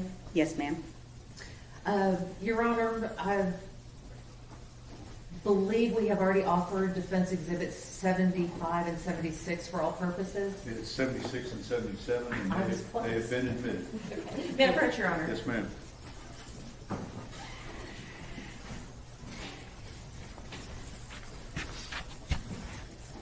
Dr. Fritz, I'm going to hand you what has been offered and admitted into evidence as exhibits number 76 and 77. If you'll just take a look at those, please. Thank you. And what is exhibit number 77? Number 77 is a copy of my resume. You might also hear it called a CV.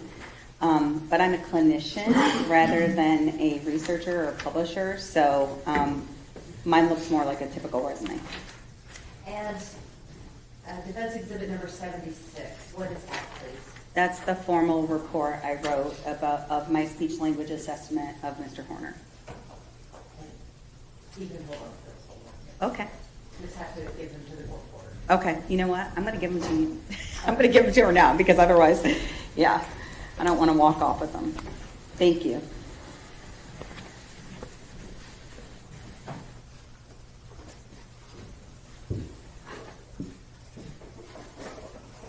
Dr. Fritz, you had talked about records that you had reviewed. Is there a comprehensive list of all the records that you've reviewed attached to the report that you provided?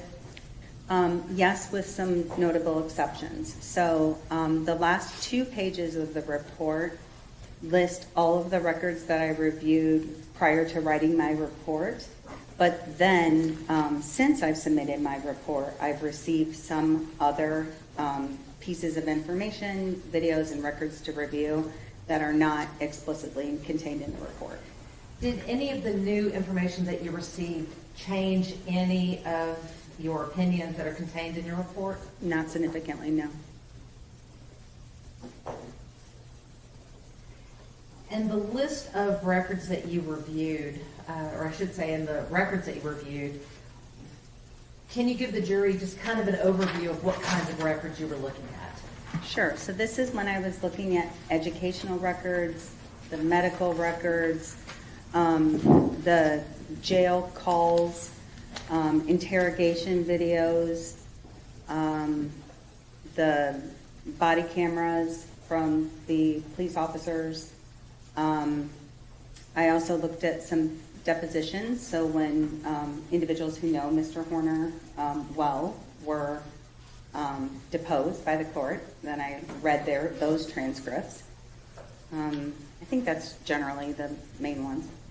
Dr. Fritz, in this case, did you perform any testing on I Mr. did. Horner?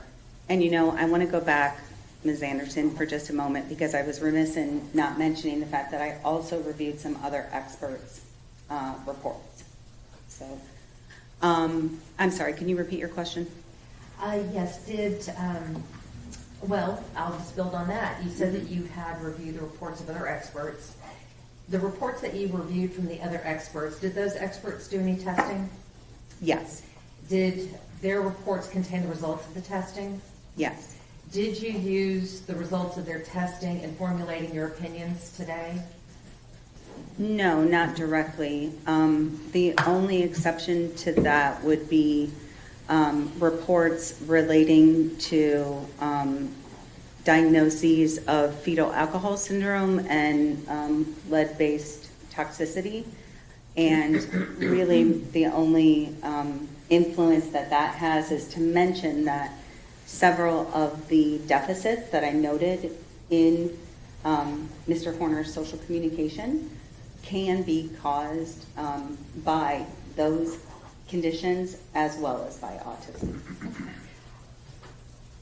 Did you rely solely on the records to form your opinion? Solely on the records, the interview, my clinical observations, and the direct assessment. So let's talk about your clinical observations and the direct assessment. Were you able to meet with Tanner? Yes, ma'am. How many times did you meet with him?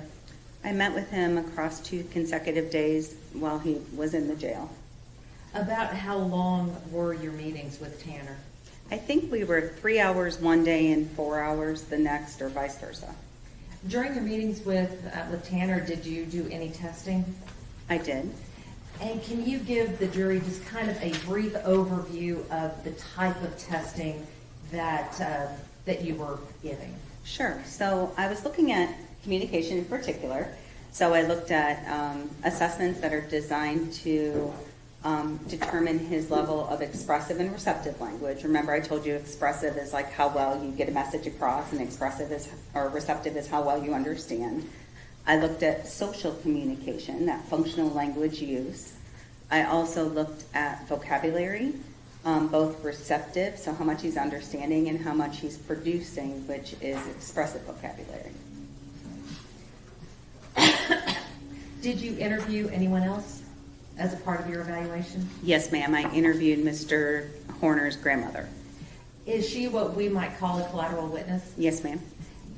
How important is it when making these assessments that the evaluator reach out to collateral witnesses? I think it's critical, and this isn't an offense to Mr. Horner. It tends to be true of the population, that a lot of individuals on the spectrum are not great self-reporters. Sometimes that's just because we don't know what we don't know.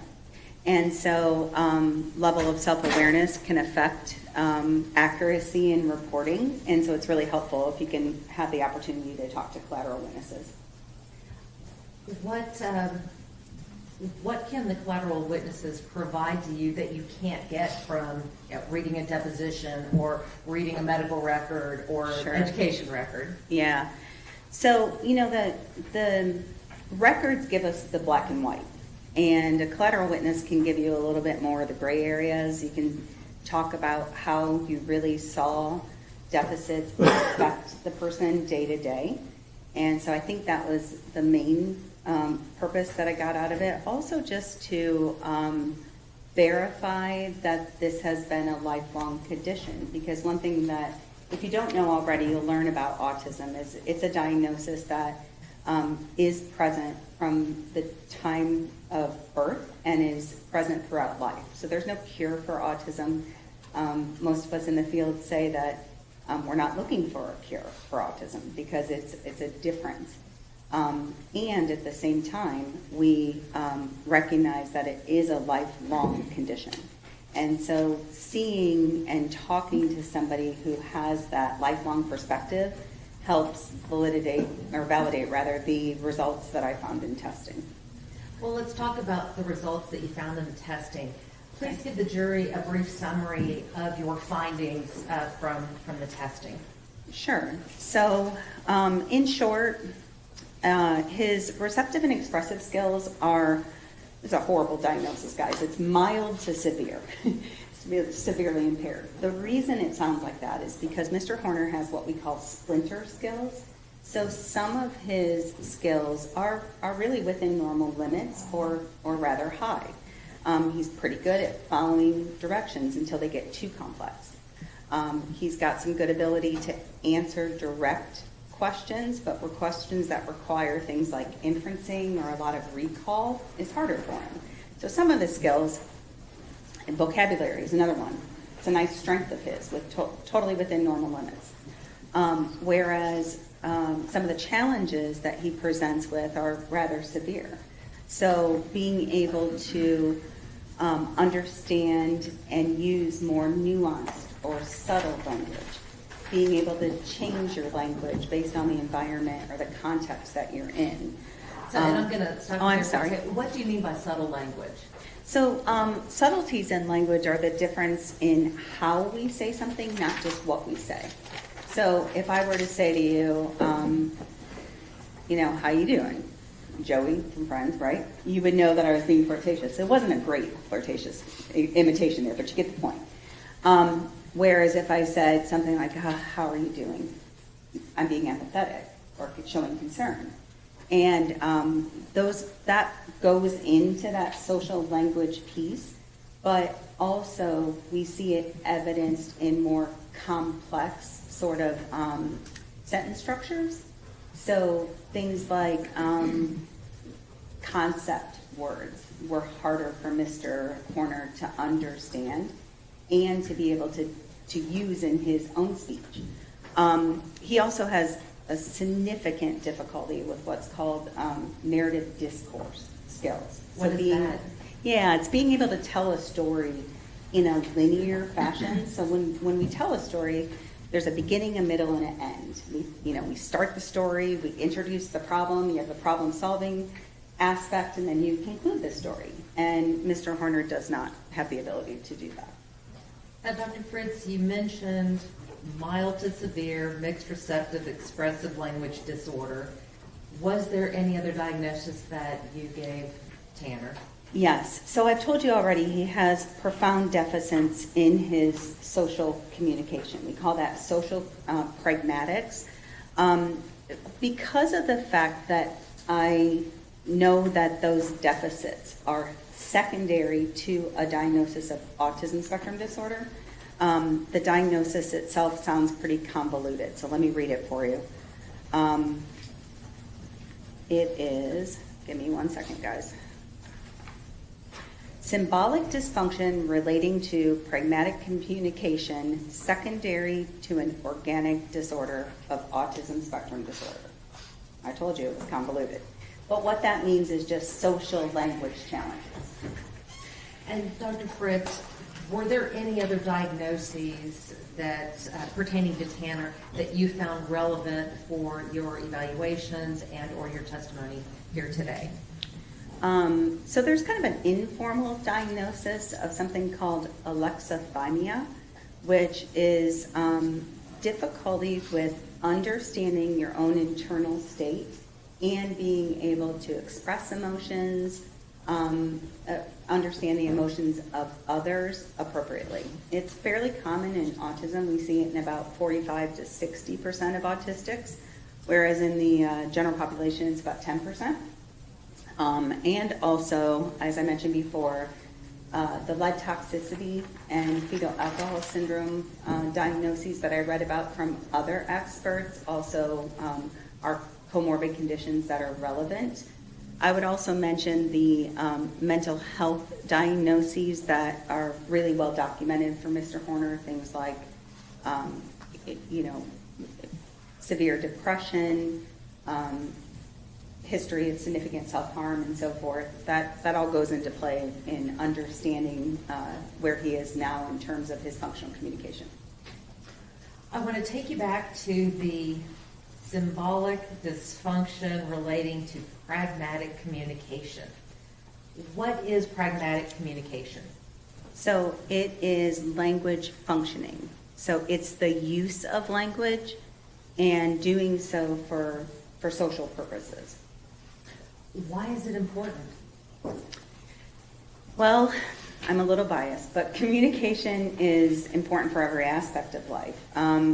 When you're a child, then social communication is how you make friends and how you become well-liked by your educators.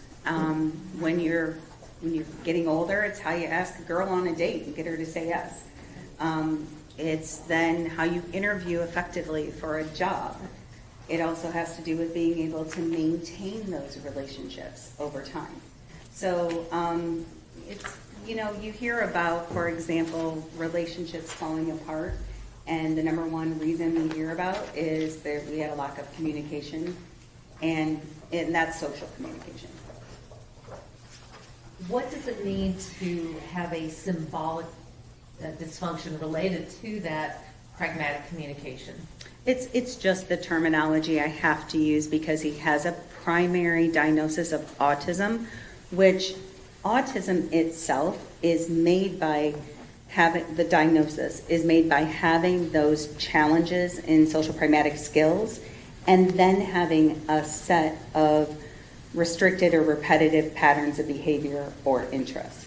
So I say it's like two sides of a coin, and social communication is one side of that coin. Well, how much of the criteria for diagnosis of autism is related to communication? So you have to. So if you think of it as two sides of the coin, you have to have all three of the indicators for difficulties in social communication, and then you have to have two of the four patterns of restricted or repetitive interests and behaviors. Those would be things that you think of when you hear about autism, things like sensory differences or insistence on sameness, whereas the issues relating to social communication have to do with things like social emotional reciprocity, understanding nonverbal communication, and being able to follow conversational acts and turn-taking rules, and being able to build and maintain interpersonal relationships. Well, doctor, let me ask you this. Can a person be diagnosed with autism without having those social communication deficits? No, ma'am. So what kind of social communication deficits or challenges do you typically see in your patients? So in my field, there's an adage that says if you've met one person with autism, you've met one person with autism. And so it can look different for different people. But we see commonalities, challenges with things like emotion regulation, being able to manage their reactions to problems. We see difficulties with conversational skills and routines, maybe interrupting a lot, or not knowing when it's their turn to participate, or difficulty sliding into a group conversation. See difficulties with things like making and maintaining friendships.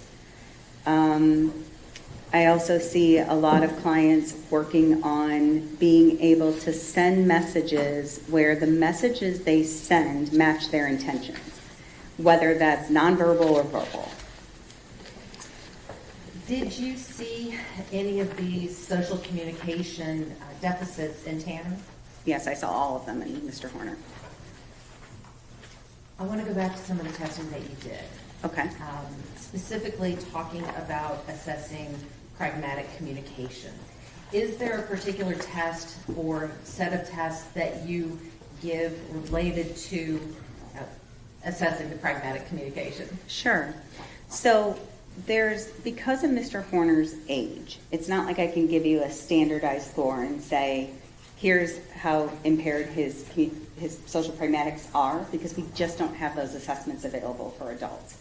But what I gave him was an instrument that is a video-based instrument. It provides normative information, so standardized information for somebody up until the age of 18. But it basically shows a little social scenario, and then you ask the client, did something go wrong here? And either something did or didn't go wrong, and the client then has to identify what went wrong and how it should be fixed. What did these tests show?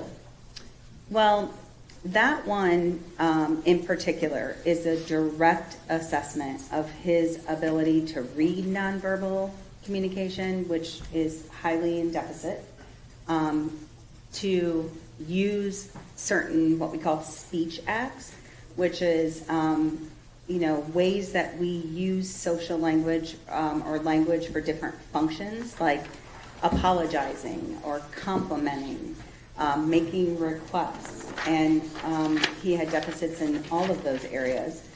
I also gave him an assessment that is an interview-based assessment that's called the self-pragmatics profile, and that one allows me to look at conversational routines along with nonverbal communication skills and the ability to ask for and obtain information. Dr. Fritz, in looking at the sum total of all of the testing that you gave Mr. Horner related to pragmatic communication, how well did he perform? He specifically with regards to social pragmatic communication, he was one of the worst, if not the worst, evaluations I've ever given.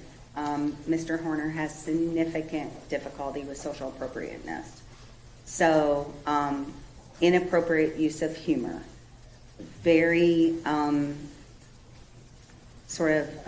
lax in his understanding and use of those speech acts. So, the inability to form an appropriate way of asking for something, we'll say, or requesting clarification, or offering an apology. So across the board, it's an area that definitely was a problem for him growing up, and it continues to be in deficit. Now, Dr. Fritz, we're talking about deficits. Did you also notice any strengths in his testing? Yeah, so Mr. Horner has some nice strengths in, you could think of it kind of as functional basic communication. So things like, during the evaluation, someone sneezed in another room and he yelled out, "Bless you," which appropriateness, we typically don't say bless you to somebody in a different room. And at the same time, he understands that that's a typical response when someone sneezes. So responding to greetings, for example, is easier for him than being the one to initiate them.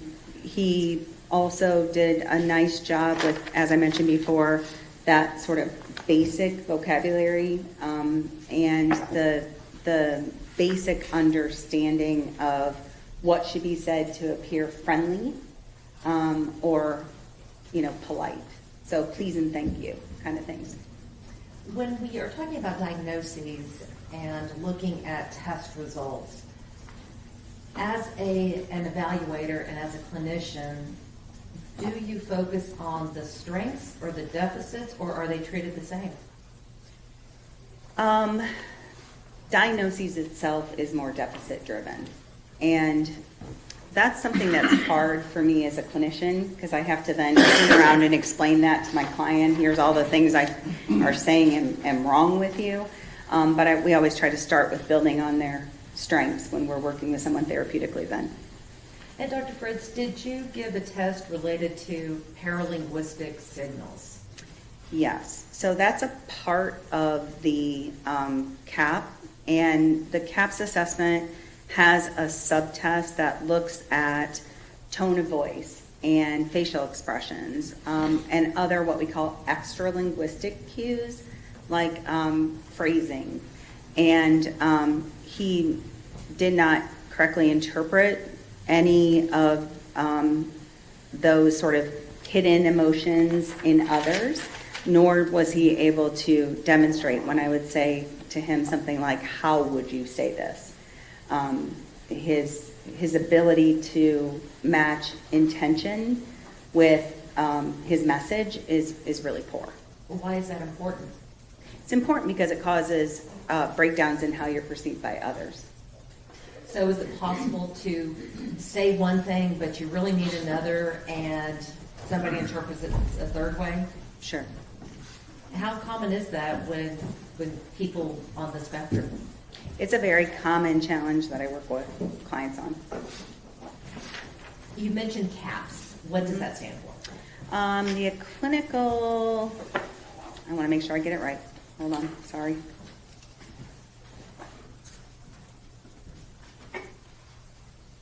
Clinical assessment of pragmatics. Okay, and these other tests are just subtests of that clinical assessment? Yes, that's correct.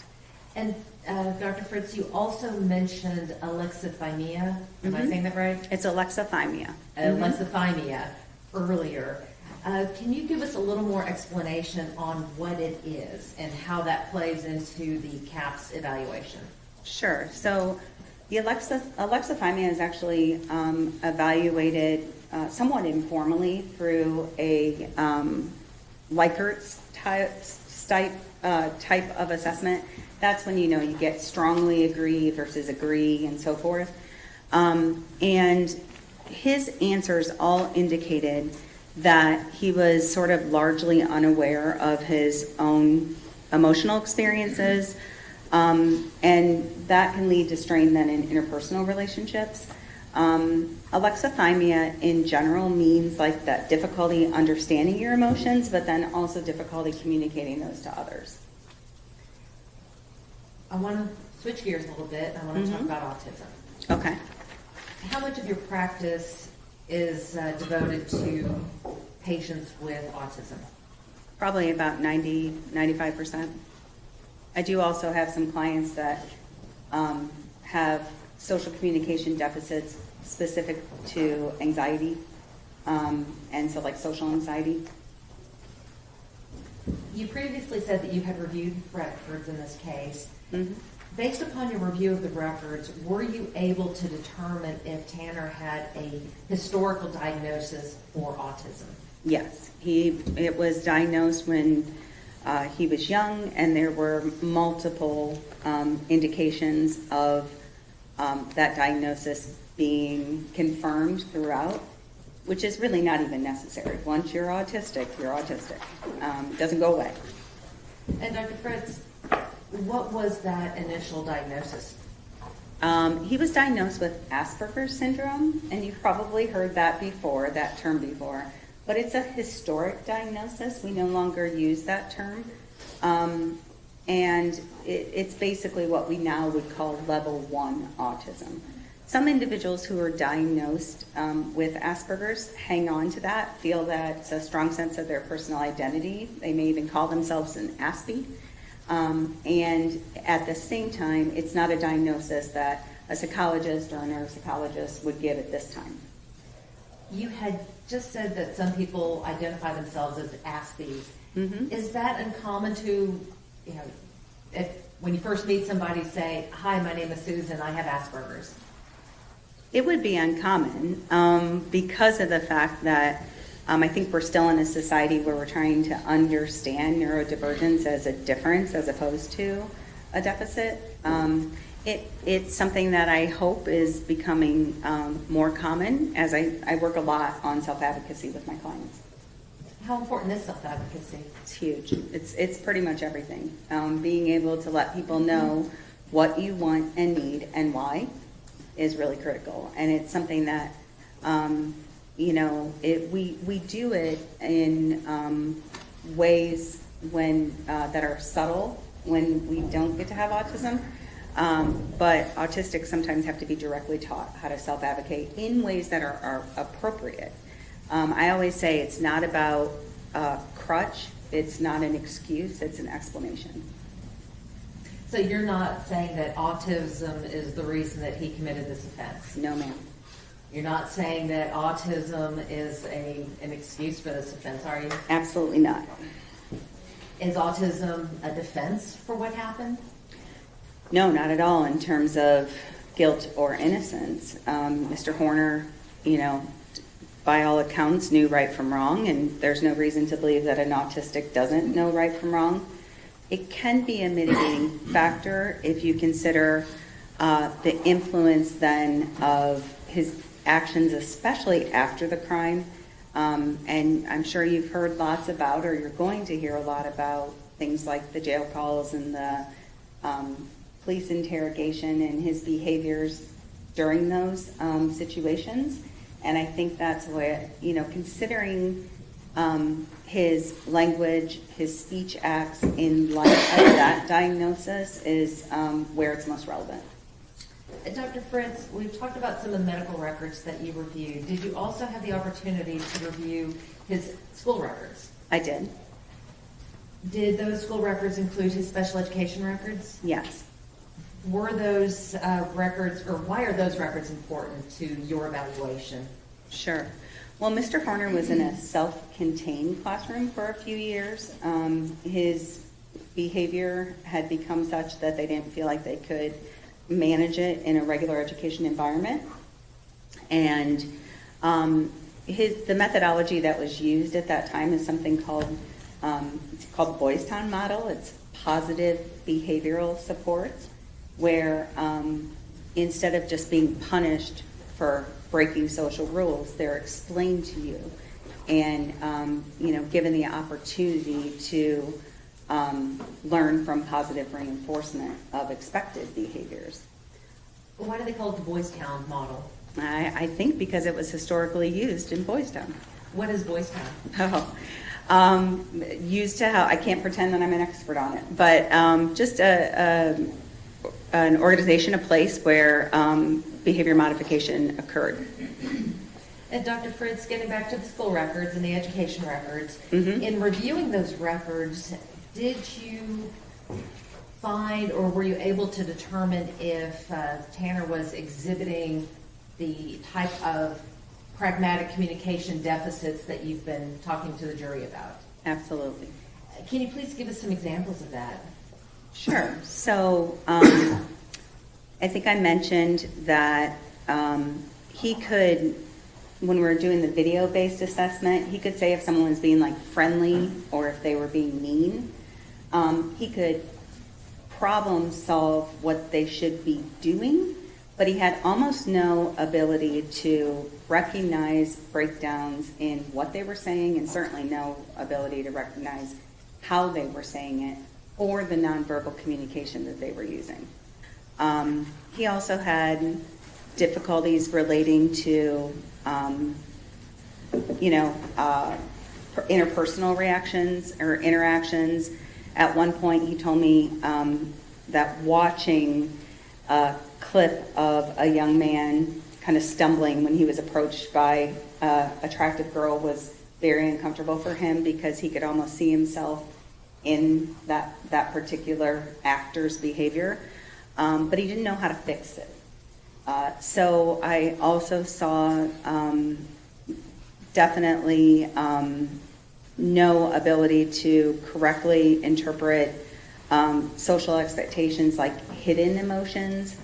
That's if someone says, well, how are you doing? You're like, oh, I'm okay. And they just keep going without saying, oh, it doesn't sound like you're really okay. What's wrong? You can't do that. He tends to take language at the surface level instead of being able to understand, non-literal or inferenced language. He also has what we call very weak theory of mind development, which is just perspective taking. So perspective taking is me thinking about you, thinking about me. So it's like this morning I woke up and I thought, oh, I better put on a suit because I'm going to go sit on a witness stand and I want them to think I'm professional. And that's me thinking about how my behavior, my words, my actions would influence your opinion of me. And Mr. Horner has very weak theory of mind. Well, Dr. Fritz, With regards to the records that you reviewed for the school records, Mhm. looking at the records that you reviewed and the evaluation that you performed of Mr. Horner, did you see consistent deficits across the board? For sure. So the educational records highlight his extreme difficulty with interpersonal skills. Lots of talk about sort of, and Mr. Horner said he, likes to be a know-it-all. That can be common in level 1 autism, inserting himself into conversations that he was not a part of, not being able to make or maintain friends during his youth. The presence of bullying is something that I deal with a lot with my clients, and that was certainly there early in his formative years. And Dr. Fritz, one of the things that you talked about earlier in reviewing the records and some of the records that you obtained afterwards was some of the other diagnoses that were involved. I think you had mentioned FAS, or fetal alcohol syndrome, and mentioned the mood disorders and things like that. How do all of these diagnoses work together?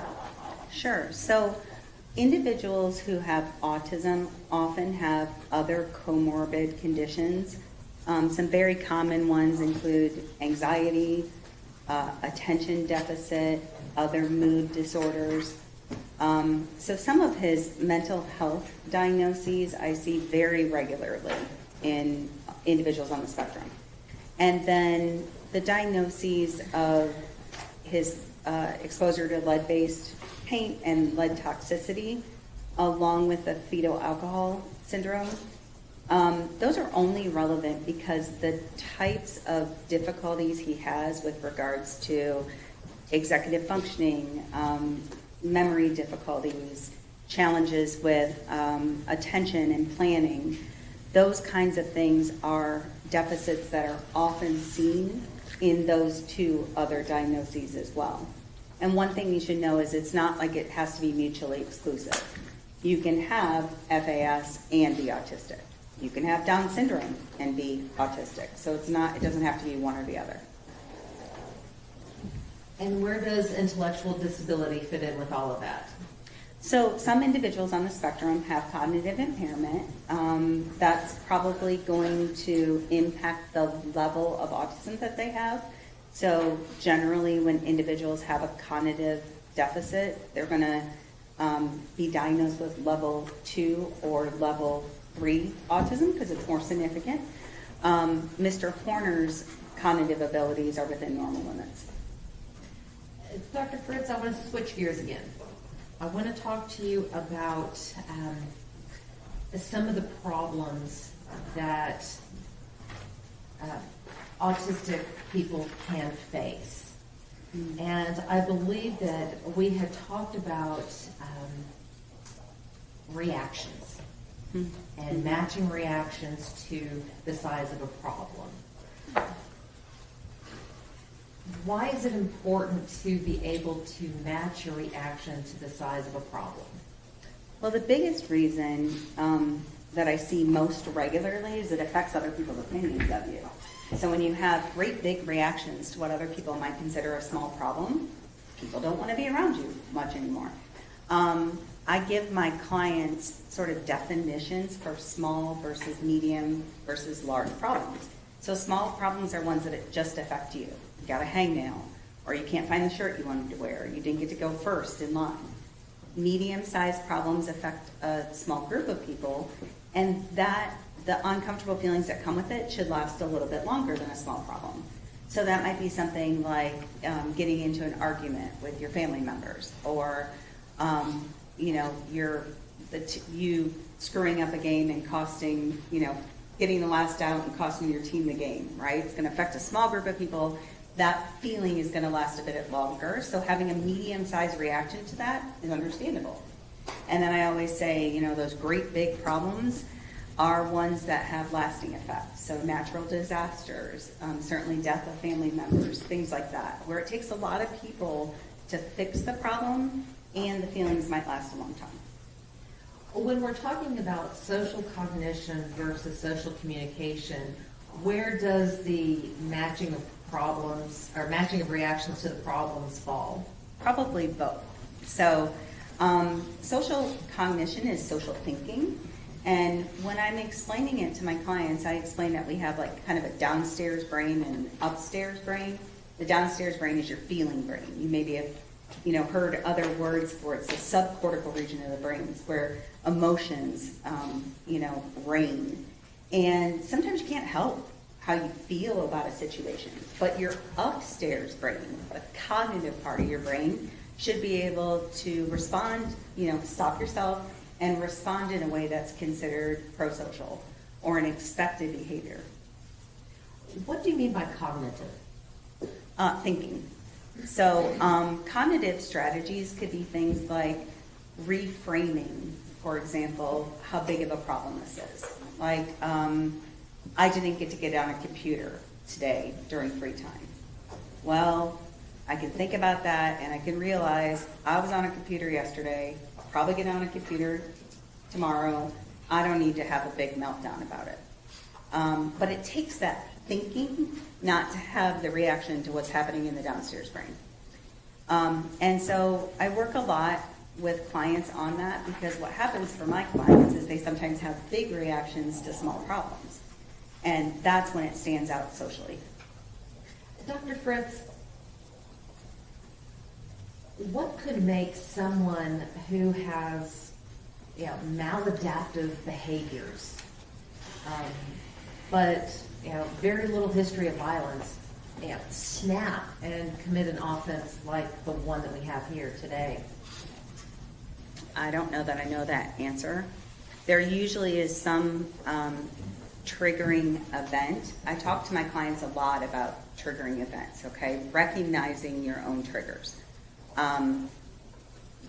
Some people have spaces that they're uncomfortable in, so if they have a big sensory, difference, then maybe being in a wide open or echoey space could be a triggering event for them. Maybe they have a lot of insistence on sameness, so their routine gets changed, and that can be a triggering event. Sometimes it can be something interpersonally related, like the person you love decides they don't want to be with you anymore, and that can be a big triggering event. So sometimes it can be simple, everyday things, and other times it can be, more traumatic events. When we're talking about triggers, are the triggers are they the same for everyone, or are they going to be different for everyone? No, they're different for everyone, and I always explore them with my clients who have difficulties with emotional regulation, because knowing your own triggers is critical to being able to learn how to manage them. Some triggers you can avoid. For example, I have a client that hates roller coasters, and it really bothered her that she didn't want to go on the roller coasters with her classmates. We live in Orlando, and there's a lot of roller coasters there. But you can avoid roller coasters for the rest of your life. It's not a big issue, right? If your triggering event is something like going to the doctor, and you need to go to be able to get your physical, get a vaccine, and so forth, you got to figure out some coping strategies to deal with that trigger. But what if you don't understand your triggers? What if you don't know what triggers you? Then you tend to have big reactions to small problems.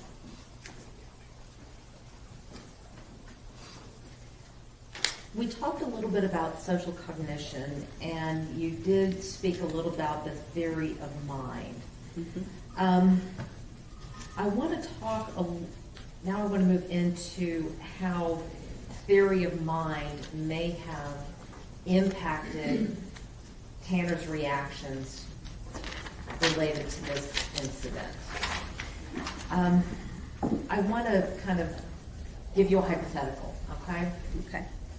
Let's say that you have someone who is on the spectrum and has been previously diagnosed with autism, and there have been a number of personal stressors and triggers going on in that person's life. That there have been, let's say in my hypothetical, let's say that they have had route changes for their delivery job. There have been financial stressors at home. There have been familial stressors at home, okay? all of these leading up to a day where a child may see that person doing a hit of cocaine, okay?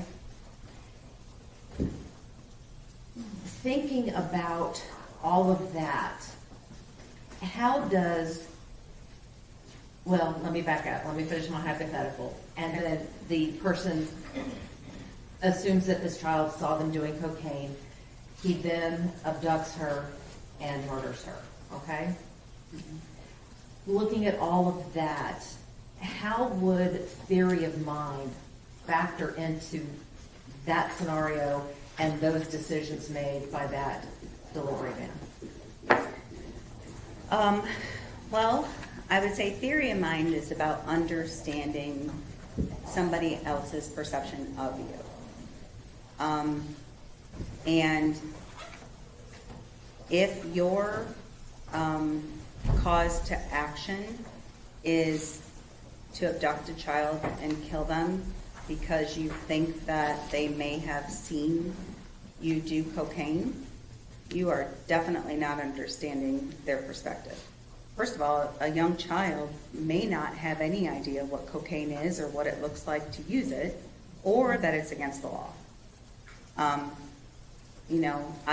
not saying that that is obviously a reason to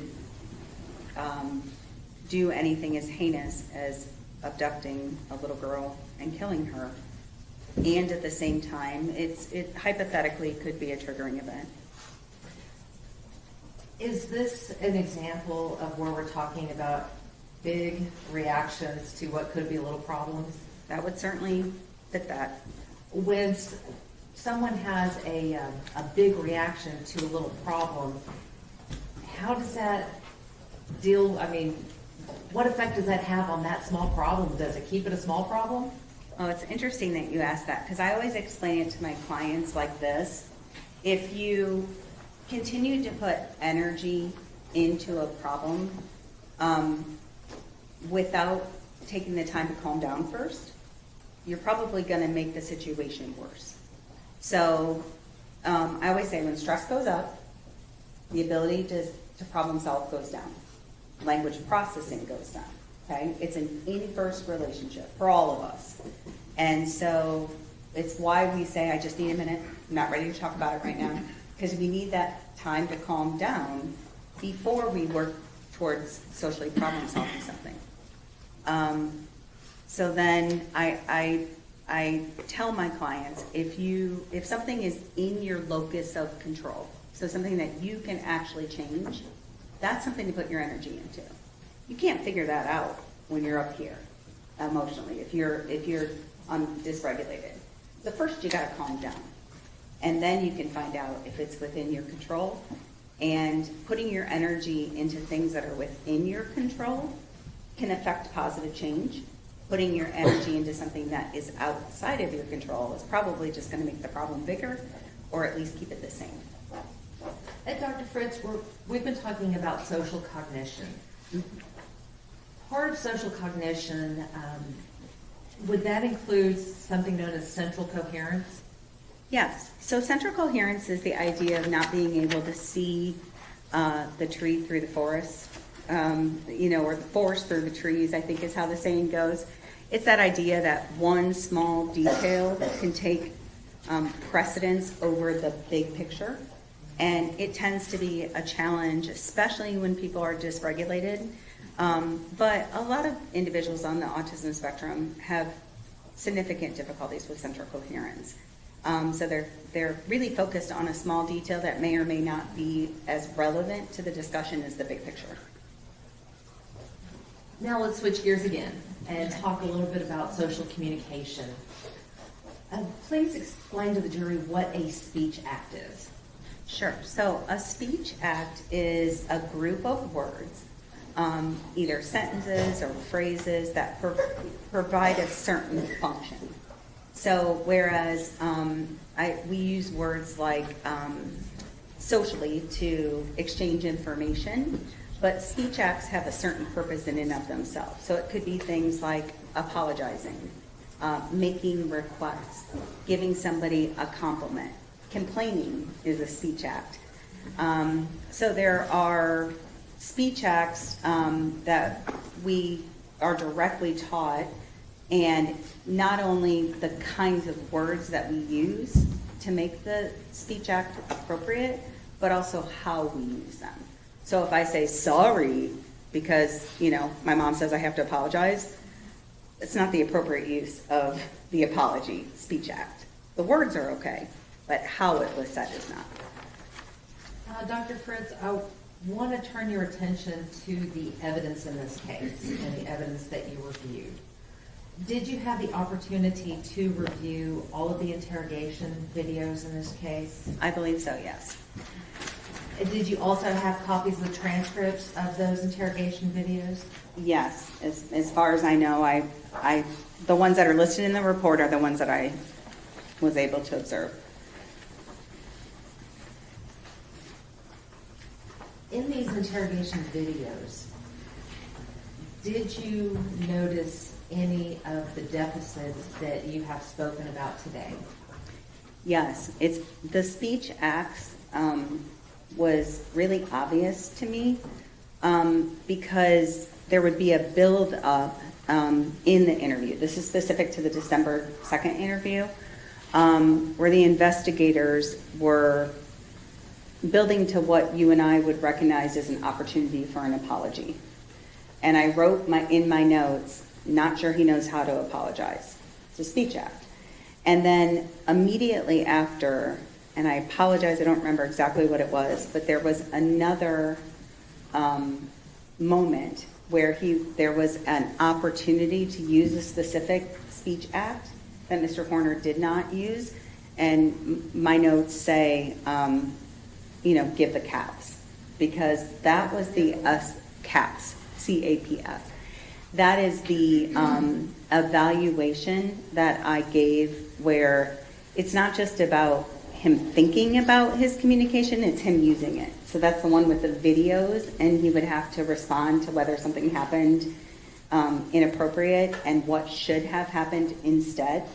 And so his ability to show understanding and use of speech acts was almost non-existent.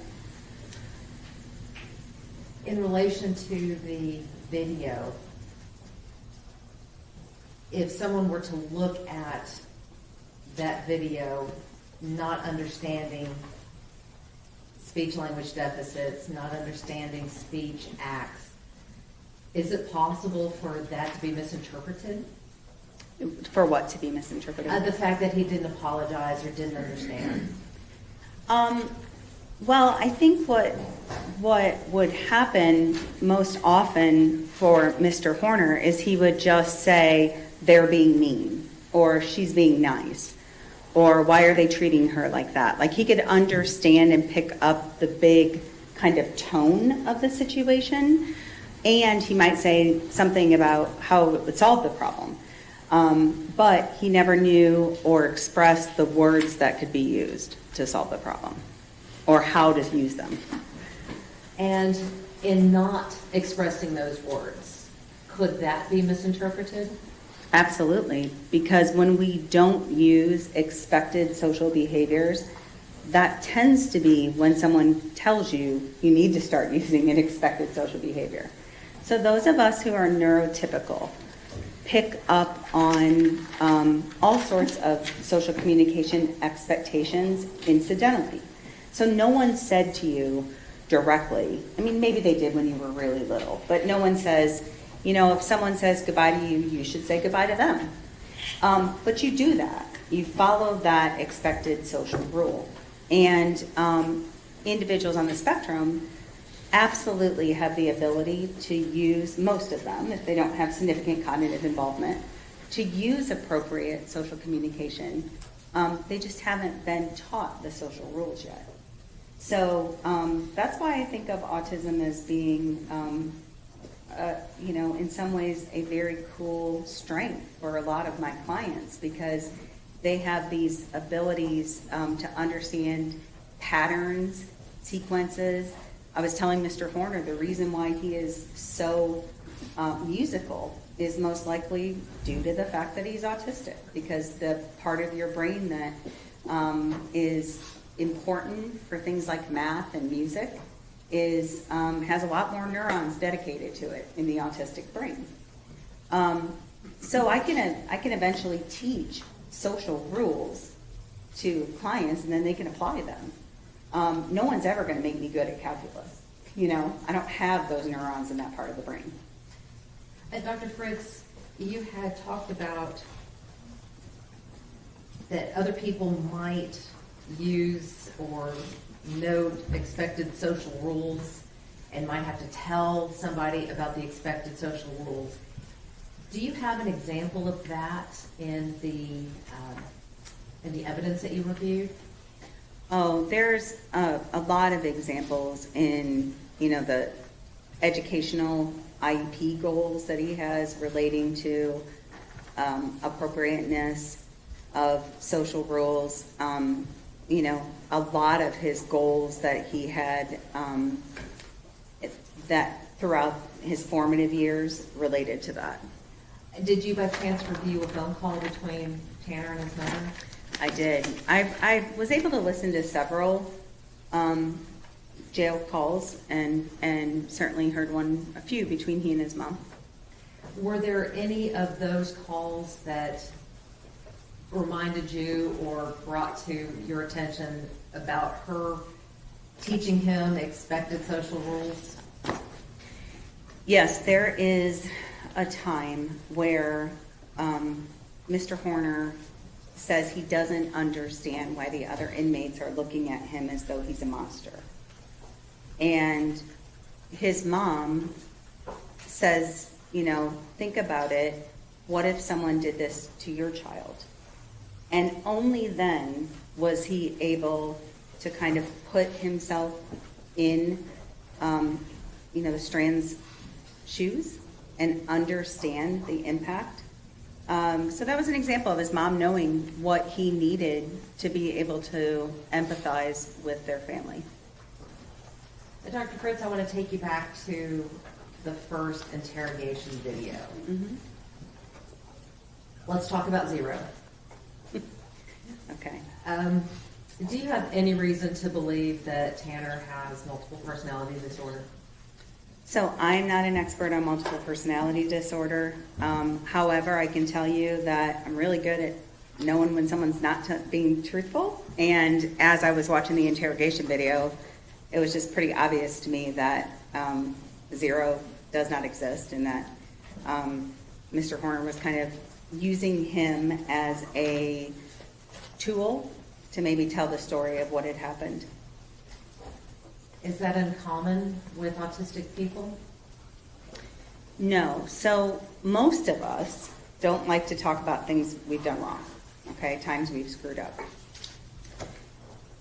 Sometimes my autistic clients often will take it a step further where they don't want to talk about it at all, even to the point of needing to problem solve.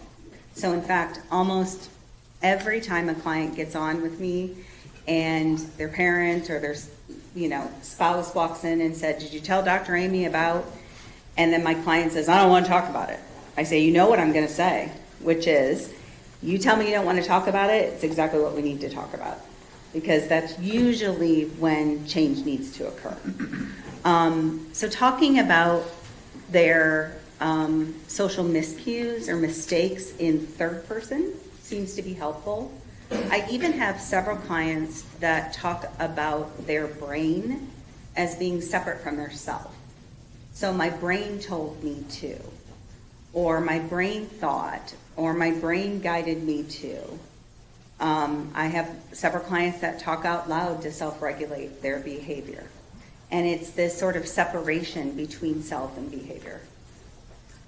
How does that help? Being able to separate yourself from your behavior? Yeah, I think it has to do with the emotional intensity of the situation. It's why we use a lot of video modeling in my field, so that first we'll start off by showing a clip of someone using the expected behavior or the maladaptive behavior that's not my client, and ask them to look at it, describe it. my clients can be pretty good about picking out, the differences in that third person perspective. But then when you video model them and put a video of them, especially when it includes a misstep or a miscue, that becomes emotionally upsetting for a lot of clients. That's pretty typical. So is it easier for them to talk about themselves in the third person rather than in the first? Yeah, either in the third person or they talk, like I said, they talk about their brain. Which it was honestly, it's not something that I've seen. I didn't see it in literature. I recognized this during my my clinical work, and it just started coming up repeatedly. The idea of thinking of themselves almost as separate from their brain. Now, Dr. Fritz, you talked a little bit earlier about social rules. Mm-hmm. How do we learn social rules? So some of them, like the basics, your parents teach you. Tell them please, say you're sorry. Mr. Horner does a pretty good job with the basics. He's uses greetings. He'll, especially if someone else initiates them. And then the other ones we learn kind of by trial and error. So, for example, I have a client that really wanted the attention of his peers, and he didn't know how to get it in a pro-social manner. So when he was at youth group, he started throwing beanbags at people. Well, not surprisingly, that didn't get him any friends at youth group. So I had to teach him how to slip into a group in a way that's socially acceptable, because he knew it wasn't working for him, but he didn't know how to fix it. Now let's switch to Tanner. Mm-hmm. Is he able to follow the rules once he understands them? To some degree. I think we see that in, the fact that he has not had, to my knowledge, any incidents in the jail. I think that he has followed rules intermittently throughout his life, effectively. Keeping it together long term is harder for him. That's why, oftentimes he got fired from jobs, got kicked out of bands. But he can learn and apply rules. And we saw that, I think, most evidence best. And there was a period of 9 visits with a speech language pathologist that did home visits. Her name is Marietta Weaver. And his response to her intervention was sort of ideal in his understanding of the rules that she taught. The challenge with pragmatic social communication is the demands continue to change over time. So when you're little, you have to learn how to share toys with other people. When you're older, you got to learn how to ask somebody on a date or how to get a job. And then you have to learn how to, deal with a coworker who's a pain in the butt. So everything continues to evolve and change over time. So do the social rules that go with it. And Dr. Fritz, you have worked in the forensic field. Mm-hmm. So you understand that now in pleading guilty to this offense, Tanner will spend the rest of his life in prison. Mm-hmm. How important is following the rules in prison? Well, it can be life or death, for sure. I work with some clients that are preparing for incarceration. I work with a couple of clients who are incarcerated. And I can tell you that general population will make sure that you understand the rules if you're not applying them. And I will say that there's not opportunities for isolation in prison for anyone who's in Gen Pop. And that's sometimes a need for many of my clients. Without that ability to recharge their social battery, then they will oftentimes, have difficulty with that emotion regulation piece that we're talking about, with following the social rules consistently. And But I'm gonna stop you go right ahead. there, because I Yeah. want to ask a follow-up question real quick. Are you saying that Tanner would not be able to follow those social rules once he's He- learned them? yeah, no, he could follow them, and if he has a misstep, they will be corrected. Or that he will be corrected, I should say. Dr. Fritz, the last area that I want to talk with you about is empathy. What is empathy? So empathy itself is basically an understanding of what someone is experiencing and the ability to relate it to self. So cognitively, you would say like, oh, I see what you're going through. Or affectively, it would be something like, I feel you, I understand it, okay?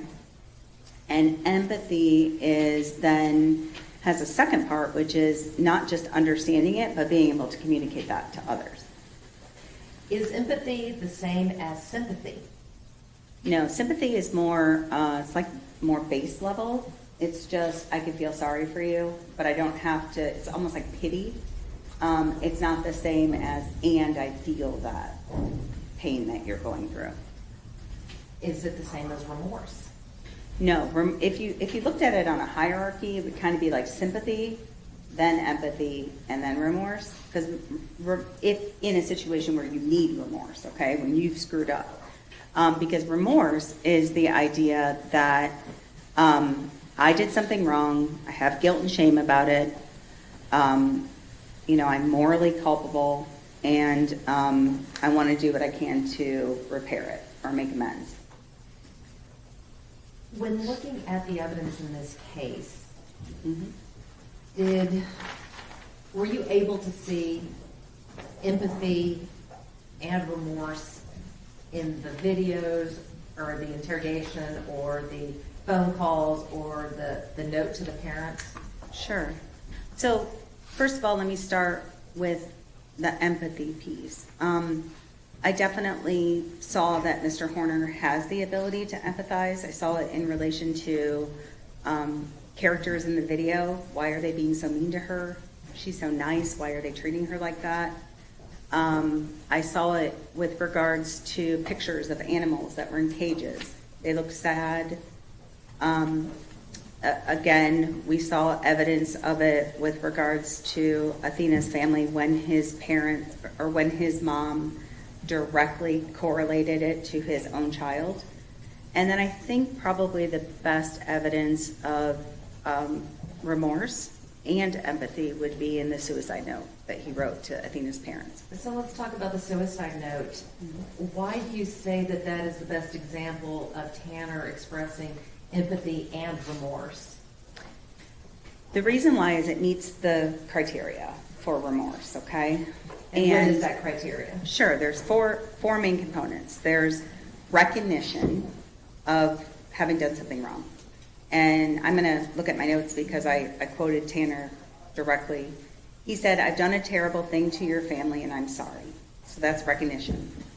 There is expected to be some sort of remote emotional response, whether that's directly saying I feel guilty or I'm ashamed, or it can be an act, like it can be repentance. You will notice if you see the suicide note that he says, I want you to know I found God through this. So that's an example of an emotional response. Also, it can be in sort of this moral discomfort. And in that suicide note, he also talks about the fact that he is unable to sleep, that it's kind of haunting him. So we have that emotional response piece. A moral evaluation then is basically shouldn't have happened. And Mr. Horner's words were, I'm sorry I took your little angel. She didn't deserve it. Y'all didn't deserve it. And then he goes on to talk about his own family and child not deserving it either. And then a desire to repair or make amends. And he explained his mental state. I think he got into that too much, and it sounds like an excuse. When you read the suicide letter, it also has falsehoods in it. He talks about the fact that there was a broken backup camera, which we know is not true. So I think he muddied the waters of this remorseful suicide note because he's not good at explaining his emotions in ways that are clear, uncomplicated, and done with regard for the person it's being written to. But he did say he's trying to ease their suffering with his death, and he said he signed off with love and sorrow and remorse. And I would consider this potentially lip service if any of this language was easy for Mr. Horner. I don't think it is for him to come up with these kinds of words. And more importantly, he thought he was going to die. He had a very serious suicide attempt. So I take it as genuine. Well, Dr. Fritz, how do you reconcile that with all of the blatant lies that he told the detectives in the note that he wrote to them? I think he was just grasping at straws. I really don't know what he was thinking.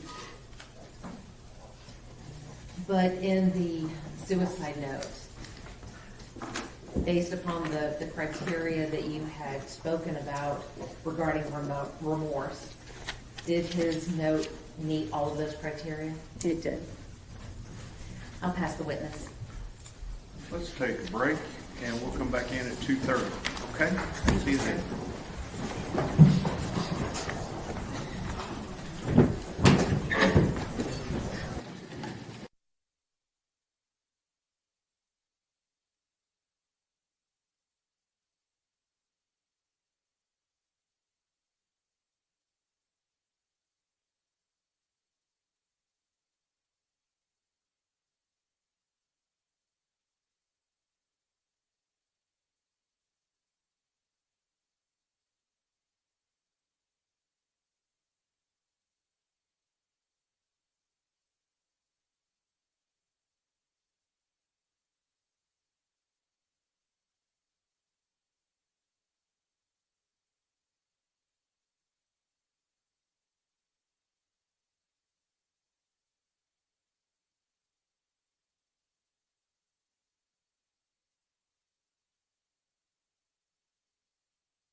Cross-examination, Ms. Jewell.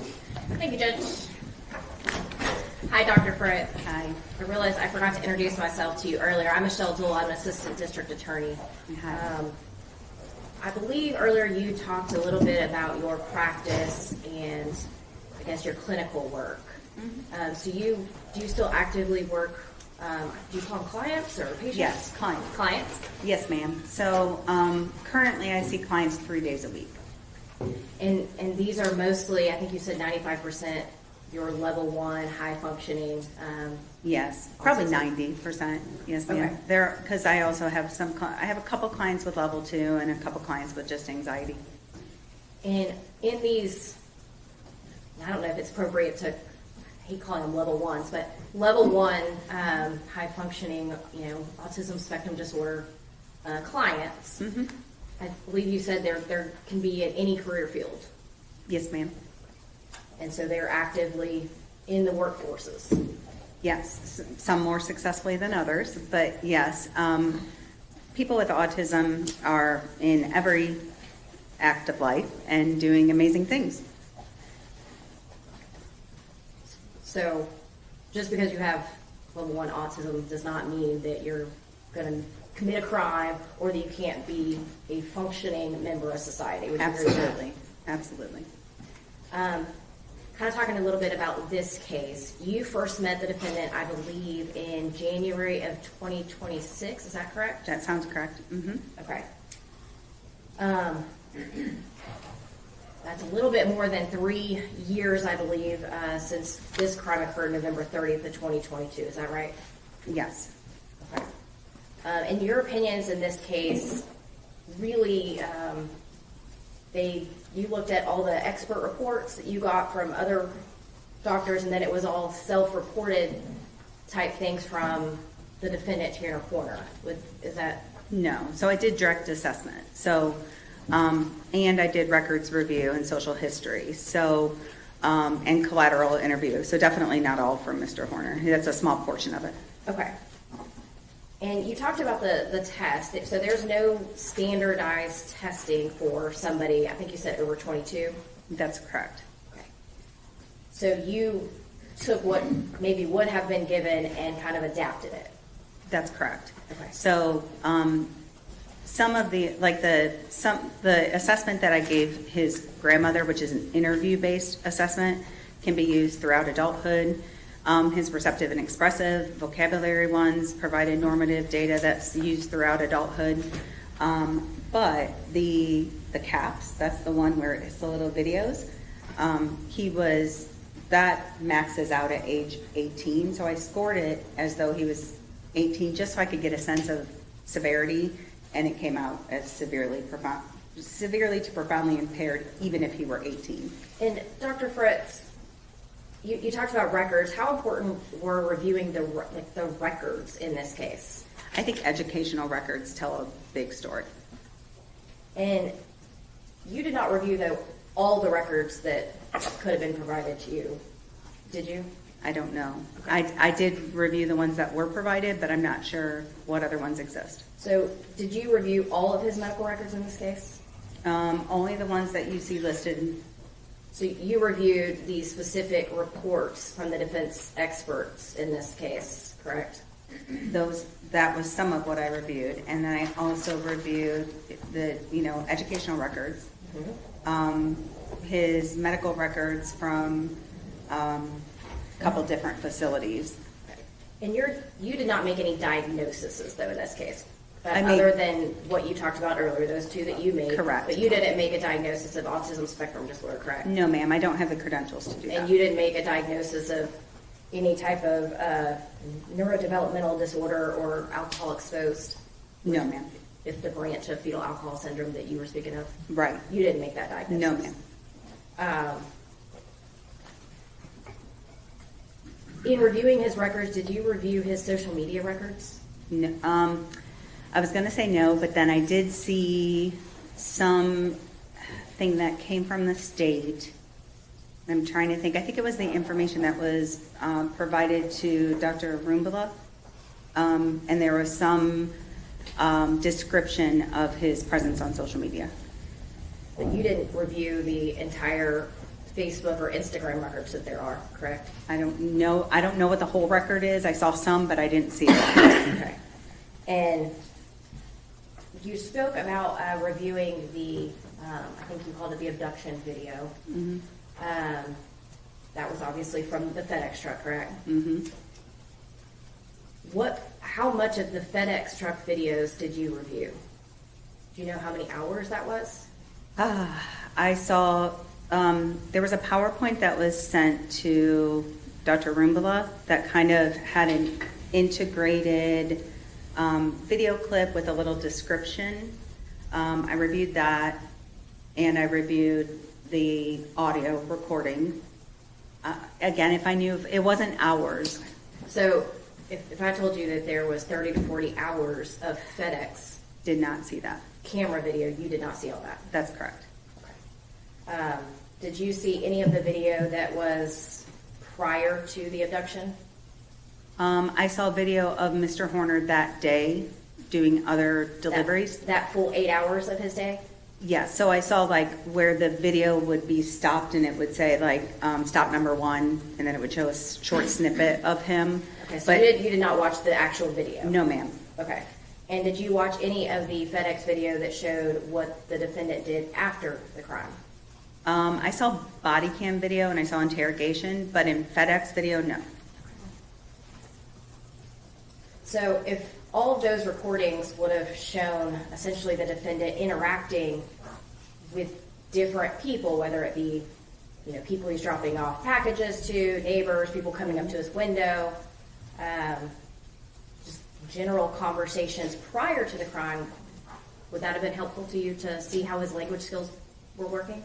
So I did see some of that. So in the clips that you mentioned, like there's a dog that's comes, and so he has to slam the door, and he has a short greeting or exchange with somebody. So and there's a few examples like that, just little short snippets of communication. But is there more? Yeah, there's 40 hours. Yeah, of no. video. Yes, it would have been helpful to see more. Okay. And I guess, I know you've seen apparently some snippets, so I don't exactly know what you've seen, but. Objection, Your Honor, to the sidebar. Just answer question and answer. As for the FedEx videos after the crime, did you watch any of the videos from the days after November 30th of 2022? No, ma'am. FedEx videos? Yes, ma'am. No, ma'am. Okay. Do you think that would have been helpful in knowing how he was interacting the days after the crime? It might have. I can tell you that the video snippets that I saw during, the day of the crime, and also the interrogation videos of him after the crime, weren't surprising to me, because the language that he was using, say with other people on his route, was in keeping with what I expected to be his strengths.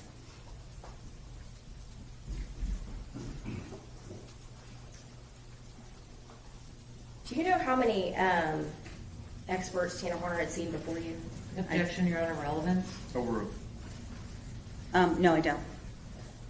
And did you contact, in part of your review, any of the school providers that actually worked with Tanner Horner No, ma'am. when he was young? No, I did not. Do you believe that they would have given him some of these exams? Given him some of the, what do you mean? The test that you have spoken about, you said that they are only good until they're 22 years old.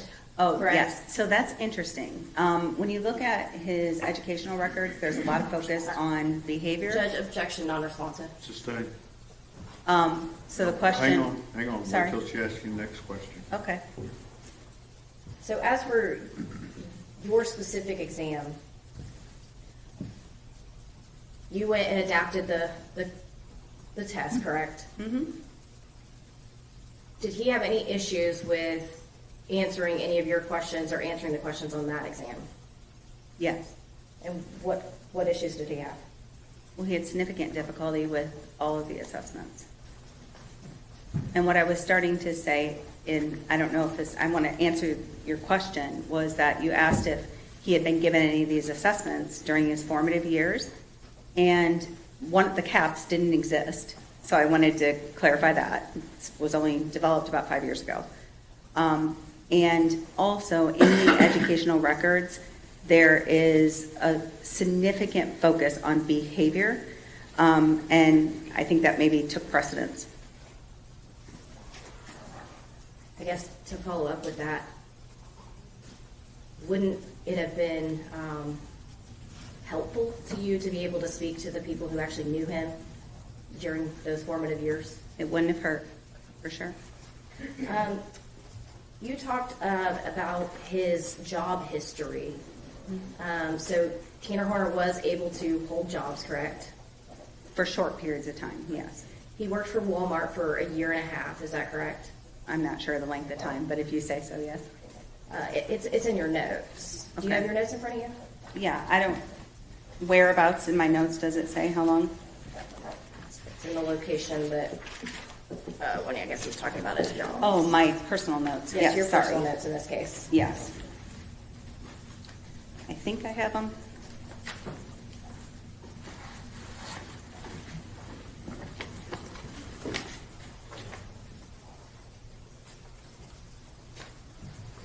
And I apologize that you had to try to read my writing. It's okay, and your notes aren't numbered, but, and I can tell you they're I think the 5th page. Okay, so, oh yes, and he was fired when he had an altercation with a customer. Yes. Mhm. And so did he get in a fight with the customer, or? I don't remember the specifics on it. I apologize. So he worked for 1.5 years, but then he got fired for altercation with a customer. Mhm. Okay. And he also had a job at Albertsons. Mhm. I believe there, Tanner Horner stated he was on K2 and he got in a fight with his cock-blocking roommate. Yep. And so we, I guess, lost that job. Yeah, so I think he had a roommate that I sort of feel like it was in the parking lot, but again, I'm just kind of guessing to fill in the gaps. Would you agree? I mean, you have a variety of jobs listed, but his autism didn't mean that he couldn't hold a job. Would you agree with that? I believe autistic people can hold jobs. I think Mr. Horner has a really strong history of losing jobs because of his emotion dysregulation. And didn't he say that he quit nearly half of his jobs due to, quote, a lack of work ethic on his part? Yes, which can also go hand in hand with the diagnosis. Sometimes we see reduced motivation. So yeah, work ethic problems, interpersonal problems, those seem to be the two biggest reasons he lost jobs, and along with transportation issues at times. As far as, your diagnosis in this case, you said it was like mild to severe impairment, but you did find that from some areas he did have strengths, correct? Mm-hmm. And one of the areas that he had strengths is he could make and respond to greetings appropriately, correct? Mm-hmm. So yes. Yes. Sorry, the court reporter is going to make Yes, you say of yes. course. ma'am. Sorry. And he can understand clearly stated rules, correct? Yes. And he can apologize appropriately, correct? I don't know that I have I'm trying to think if I have strong evidence. The only evidence I see of a real apology would have been, that I can think of, is in the suicide letter. Okay. I think in that context he did, but I'm not sure that I've heard evidence of apologies in general. And then I'm going to refer you to page 16 of your report. Thank you.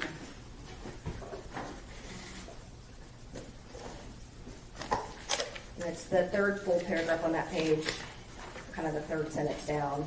But you specifically state that he revealed several social pragmatic strengths. He consistently makes and responds to greetings and farewells. He shows a sense of humor. He apologizes appropriately, offers help to others, and understands posted or clearly stated rules. Yes, so this is this is the section that is from the, let me make sure I don't speak out of turn here.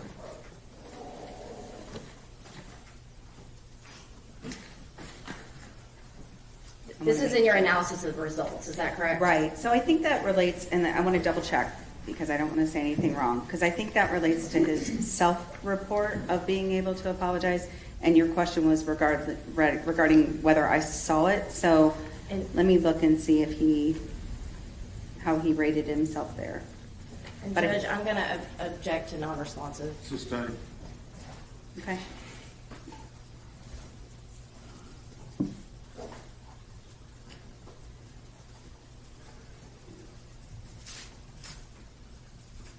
You stated that during his evaluation, he demonstrated a good sense of humor, correct? Yeah. And within that sense of humor, while you guys were doing your evaluation, he actually made a joke about an otter. Is that correct? That's right. And what you were telling him was that there was an otter with law enforcement that was used to actually locate missing children Specifically missing children in water. in Yep. water. And his response was to essentially make a joke saying, you know, and he used, I guess, a wordplay. Instead of otter, he said odder. with That's right. The D's. Is that correct? That's correct. I mean, that's a decent, I mean, one that shows his humor, but that's also a decent level of wordplay and linguistics. You would agree, right? Yes, he has a really good sense of puns. His use of sarcasm is also very good. His ability to accept it from others is much more difficult. You talked about, you know, a little bit about his interrogations in law enforcement, correct? And in your view, you saw some evidence of some of these language issues. One of the things that you said in your report was that the defendant's extreme social pragmatic deficits, his emotional dysregulation, his inability to express congruent messages that match intent certainly impacted his communication with law enforcement. And you talked about that a little bit earlier. You also stated that these types of language challenges are often seen in individuals with autism spectrum disorder and can impact the effectiveness of Tanner Corner's oral explanations and storytelling. Is that correct? And that's from your report? Yes, ma'am. He was able to actively lie to the FBI and give them a full story about a green van. Do you recall that?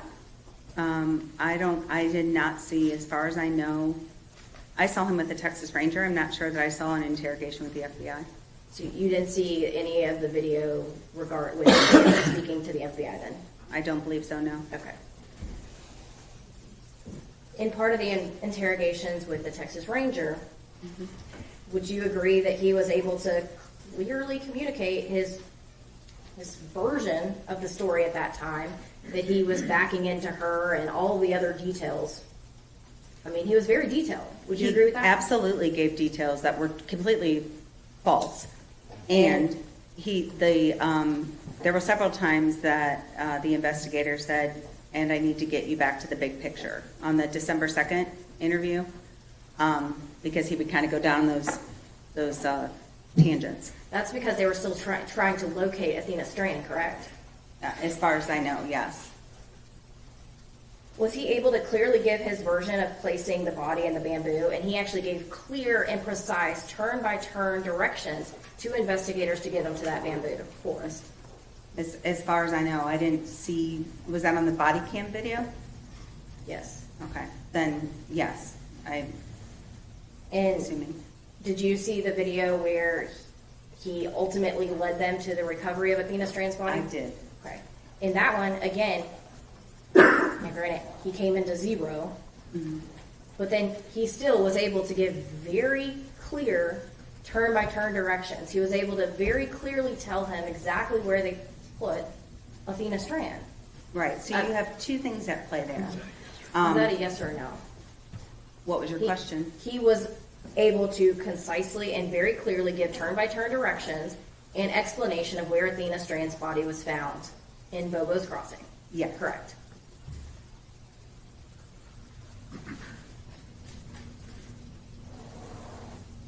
You talked a lot about empathy, and I kind of want to talk to you a little bit about that. You reviewed all the letters that he wrote with his suicide attempt, correct? Yes. Okay. And you put in your report that that was, you saw in that deep empathy, was that correct? Yes. Okay. In a letter to law enforcement, you read that letter, correct? Yes. Okay.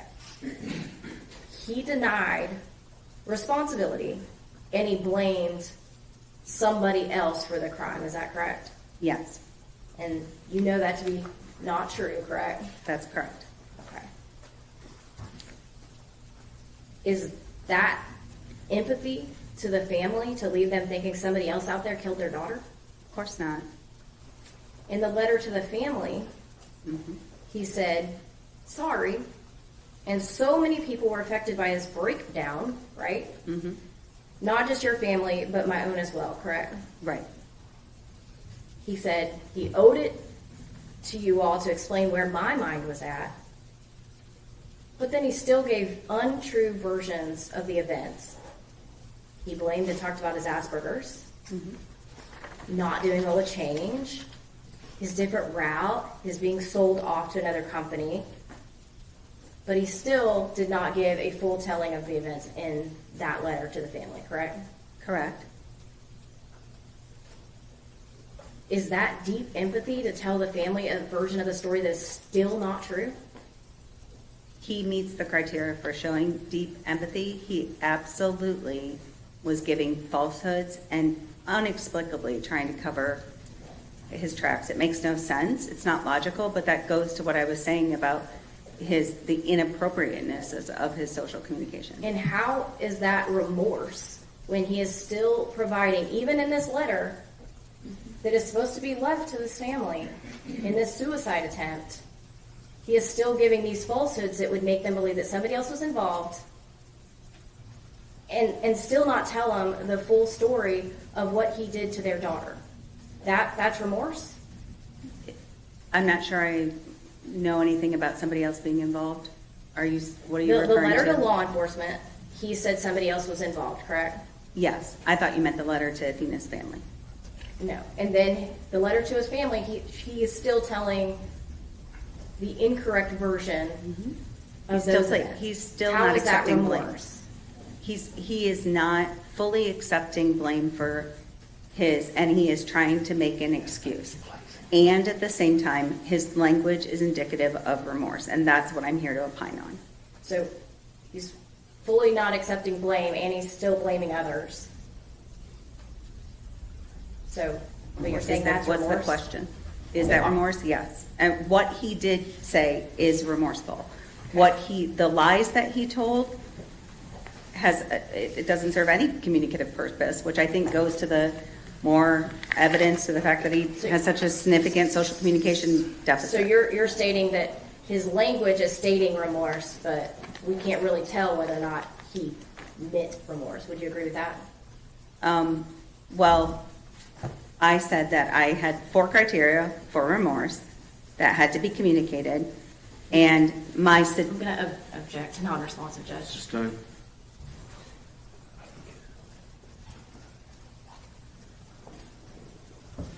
What did Tanner Horner tell you about the crime? completely lied to me. What did he tell you? Told me there was no backup camera, and he hit Athena, and freaked out because he didn't know how to handle it. I don't think we got into much more than that. And this was January 14th, or actually, excuse me, January 15th or January 16th of 2026. A few months ago. That's right. And he completely lied to you. Correct. But we're supposed to believe that the letter is him being remorseful? Well, I want to answer the question. My suggestion of why that shows true remorse is because he thought he was going to die after he wrote it. He had a very significant suicide attempt. So was he lying to my face, and was that very difficult to know that and still see him as somebody who was remorseful? Absolutely, that was hard. When he was lying to you, did you challenge him on that lie? No, ma'am. Why not? Because I needed to see the accuracies or the inaccuracies in his story. And so I didn't want to shut him down.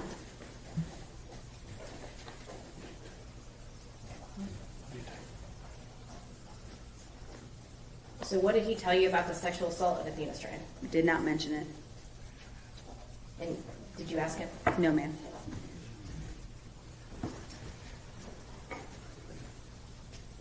Did you watch the full abduction video that showed the kidnapping, sexual assault, and murder of Athena Strand?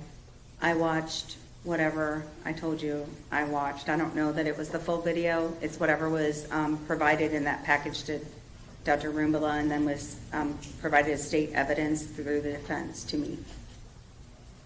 So are you saying you just watched the PowerPoint, you didn't actually watch the actual video? I was not given the actual video.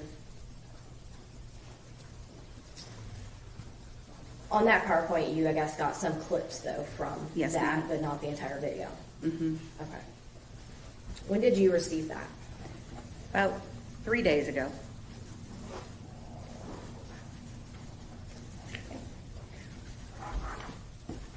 Were you surprised by what you saw? Yes, ma'am.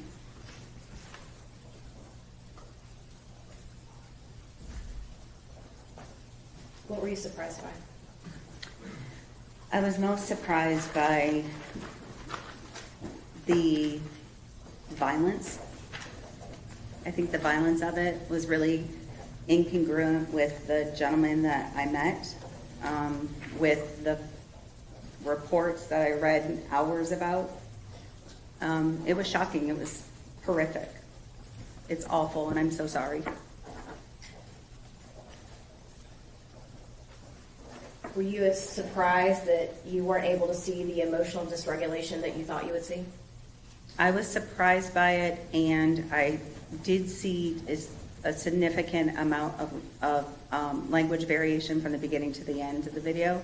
But I don't see the red face. I didn't see head banging. You know, some of those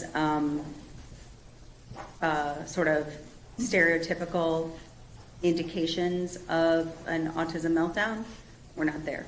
You expected to see a meltdown, and you didn't see it. That's right, ma'am. I didn't see the obvious physical meltdown. Again, you apparently weren't provided with the entire video, so I don't know specifically what clips you saw. Mm-hmm. But depending on what you saw, were you able to see how, I guess, calm he was when he grabbed her and put her into the truck? Yes. And were you able to see him speaking to Athena Strand? Yes. And what was his language like at that point when he was just talking to her at the very beginning? Calm. Calming. And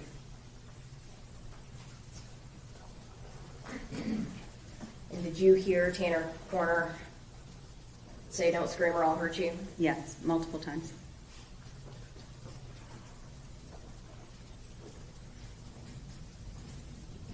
When did the language change? I believe after his attempt to asphyxiate her, but I could be wrong about the chronology of it. At some point, did his language become angry? Hostile, yes. And we heard the video. He yelled at her, he told her to shut up, Called her a bitch. multiple profanities. Horrible language, would you agree? Horrific. his language changed when she wouldn't die. Would you agree with that? I would agree with that.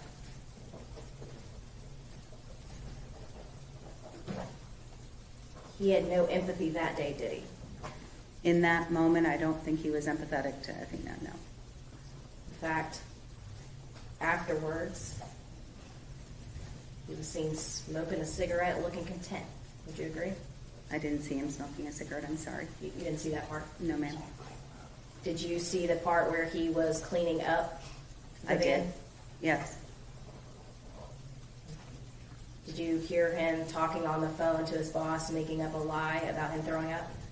Yes, He seemed calm and his language was steady. Would you agree with that? I would agree. And he was able at that point to communicate to his boss effectively.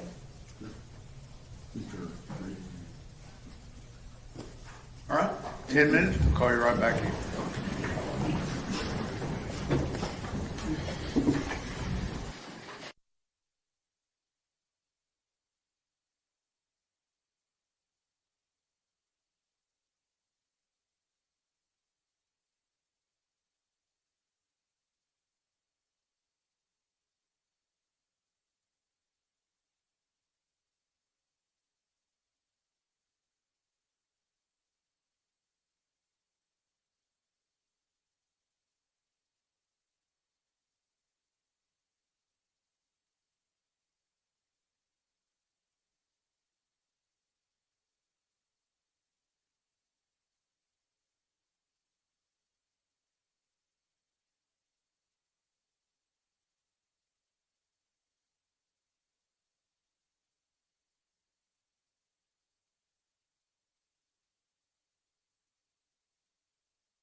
Thank you, Judge. All right, Dr. Burks. Promise we're on the home stretch.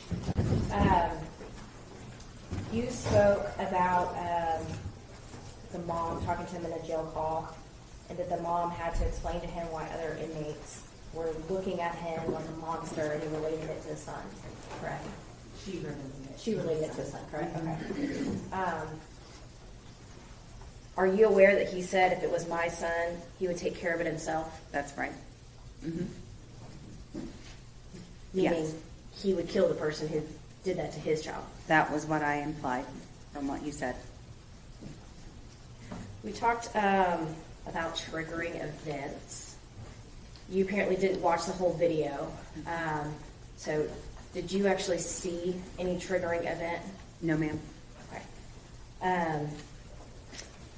So if there was evidence in this case that showed that there was planning and lead up and covering up cameras ahead of time, and there was not a triggering event, would that change anything in your opinion?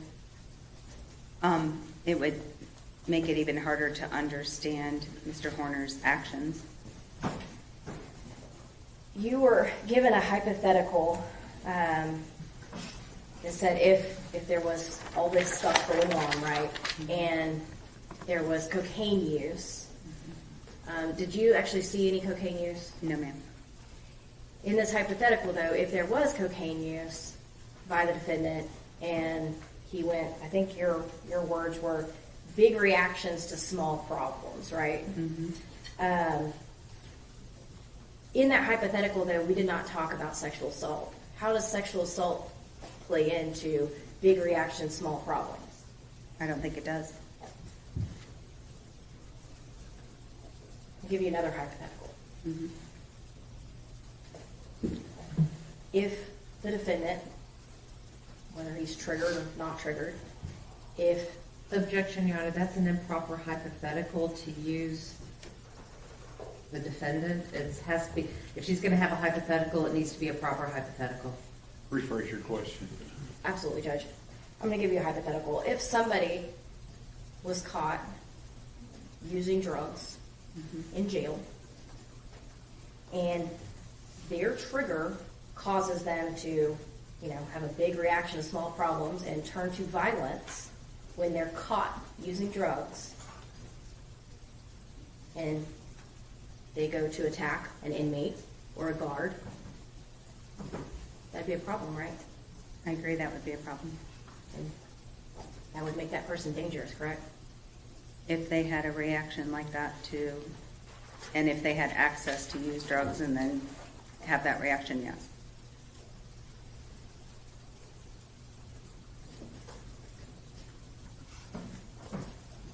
You're not offering an opinion today that his language abilities caused him to commit this crime. No, ma'am. And you're certainly not saying that all autistic people would commit this type of violence. Of course not. And you're certainly not saying that Tanner Corner is not capable of understanding right from wrong. That's right.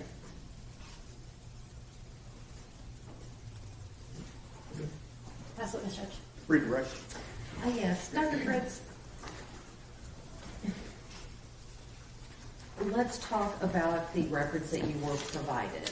Okay. You had mentioned that you had been provided the same records that had been provided to a Dr. Arambula. Mhm. Do you know who Dr. Arambula is? No. Were you given a report from Dr. Arambula? Hold on just a moment. Yes. The jobs that the state asked you about.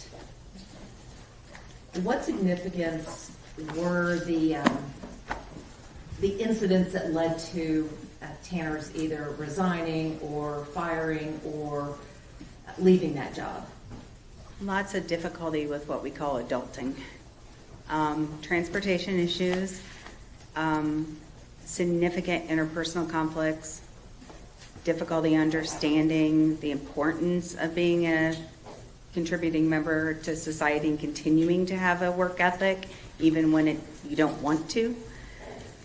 Those things are challenges that Mr. Horner consistently displays.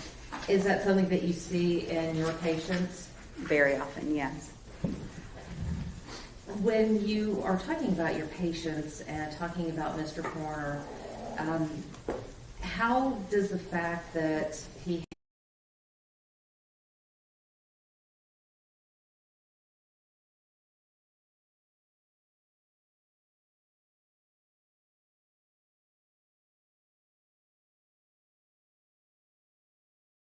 has these comorbidities? Well, mental health issues can definitely exacerbate the challenges that we see from being neurodiverse. And I think those are extreme in Mr. Horner's case, along with his social history. The state talked to you about the strengths that were noted in your report. When you are looking at a patient or a client, do you focus on the strengths or do you focus on the deficits? The deficits. Why do you focus on the deficits? Because the DSM, it's called the Diagnostic Statistical Manual. It's what we use to give a diagnosis. For that, it's deficit driven. So you have to be able to look and see those. Unlike, like if they could do a blood test to see if you're diabetic, autism is a clinical diagnosis. So it's based on having those deficits. With regards to the deficits, how severe were the deficits that you saw in Tanner? Very severe in terms of his pragmatic deficits, his social communication deficits, very severe. Expressive receptive depended on the area. Some areas he was relatively typical in or had mild deficits, and other areas were more impaired. Dr. Fritz, is there a difference between being able to give information versus being able to effectively communicate? That's a great question. Yes. So information exchange is one portion of communication, and the giving and receiving of information is one part of it, but communication involves all those other subtle nuances that I've been talking to you about, like facial expressions and other forms of nonverbal communication to make sure that your intentions and your messages match. So the fact that Tanner could give information, does that necessarily mean that he didn't have the deficits that you had talked about earlier? No, and in fact, I think when he gave information in the interrogation video, for example, he was giving information, but the detective had to continually bring him back to point because he was missing the big picture. In the giving and receiving of directions, that's one subset of information exchange, and some individuals have a strength in that area. Mr. Horner also told me he has a strength in the giving and receiving of details relating to time, and the reason he has that, as far as I understand, is because of the fact that time is so hard for him. So he likes to know exact information there. Those things are under the same subcategory of pragmatics. So those you can have relative strengths within a given aspect of communication and still have overlying deficits. Is it possible for one to commit a horrific crime and still have deficits? Absolutely. And again, you're not here to excuse what happened or to justify what happened? No. Not here to say that that his autism caused any of this? Absolutely not. And Dr. Fritz, the last thing I want to talk to you about is what, one of the things that the state brought up regarding these suicide letters. How many letters did you review related to his suicide attempt? I think maybe 4. I know I remember reading one to the detectives. I know I read one to his pastor, Mimi, or his grandmother, and no, 5, because I also read one to his mother, and then I read the one to Athena's family. I think we can agree that the letter to the detectives carried a lot of falsehoods in it. Absolutely. Does that change your opinion about the letter that he sent to Athena's family? No, there are falsehoods in the letter he sent to Athena's family as well. And I think the information that he included to the detectives, the lies he tried to perpetuate in his letter to Athena's family, is just evidence of how limited his theory of mind is, his ability to use perspective taking, to recognize that people might compare notes, to recognize that you can, if you want to show true remorse and you want to do so effectively, it's not only the words that are on the page, it's also trying to avoid what the mistakes you've made or correct the mistakes that you've made in the past. And I think that's the deficit occurring. As I mentioned earlier, the words are there that show remorse. And I think it becomes muddied by attempts to place blame otherwise. When you're looking at the letter to the parents, it appears that he was trying to explain what happened. Is an explanation of how someone got to where they are the same as blaming? No, I think his explanation of his stress is real and genuine, and I understood why he included that. I also want you to know that the route being changed frequently is a true trigger for a lot of my clients. It's a very real trigger. I can understand those explanations. The continual lying is the part that I think is trying to push blame elsewhere. And that's the part that that's not logical. And when it's not logical, that calls to mind deficit to me. And Dr. Fritz, at the end of the day, did that letter meet the criteria for remorse? It does. It has all 4 qualifying factors of language that's remorseful. May I have a moment, Your Honor? Yes, ma'am.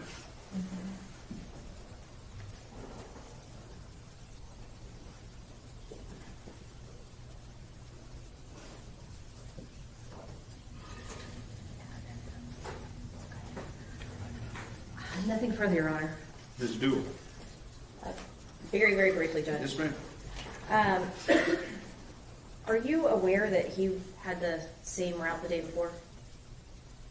I'm not sure if I knew that in particular. I do know he was on a floater route, so there was some inconsistencies in his route. So his route being changed caused him to intentionally kidnap, sexually assault, and murder Athena Strand? No, there's no direct cause and effect here. There's no explaining away his violent act. 100% no. And I can tell you that changes in routine, the lack of structure and predictability are triggers in autism. You stated that what you see is what you get with autistic people. We saw who Tanner was on that video, correct? I think you saw evidence of some horrific things on that video. Nothing further, Judge. Ms. Anderson. Was the person that you saw in that video the same person that you interviewed in the jail? No, ma'am. Nothing further. Ms. Dool. Nothing further, Judge. Thank you. May this witness be finally excused. No objections, Your Honor. Any objection? No objections, Judge. Thank you, Doctor. Thank you.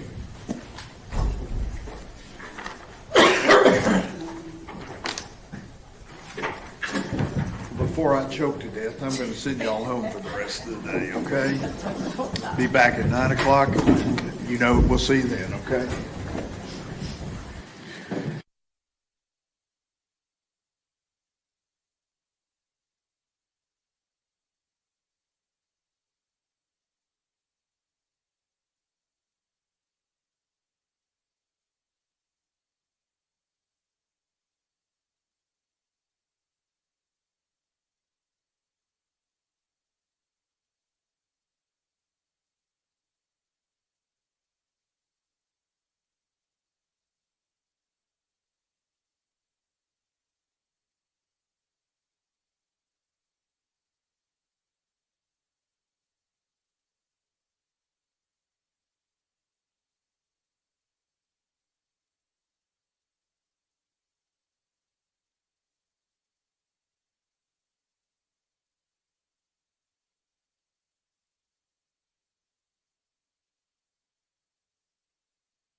That's all I have.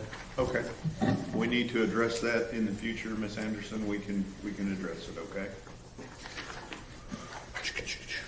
That's all I have, Judge. I don't even know what it is, but he said the magic numbers, so No, I'm just making sure she had it. I haven't had a chance to file it or anything else. I just I need. understand. But okay, thank you. All righty. Thank you, Judge.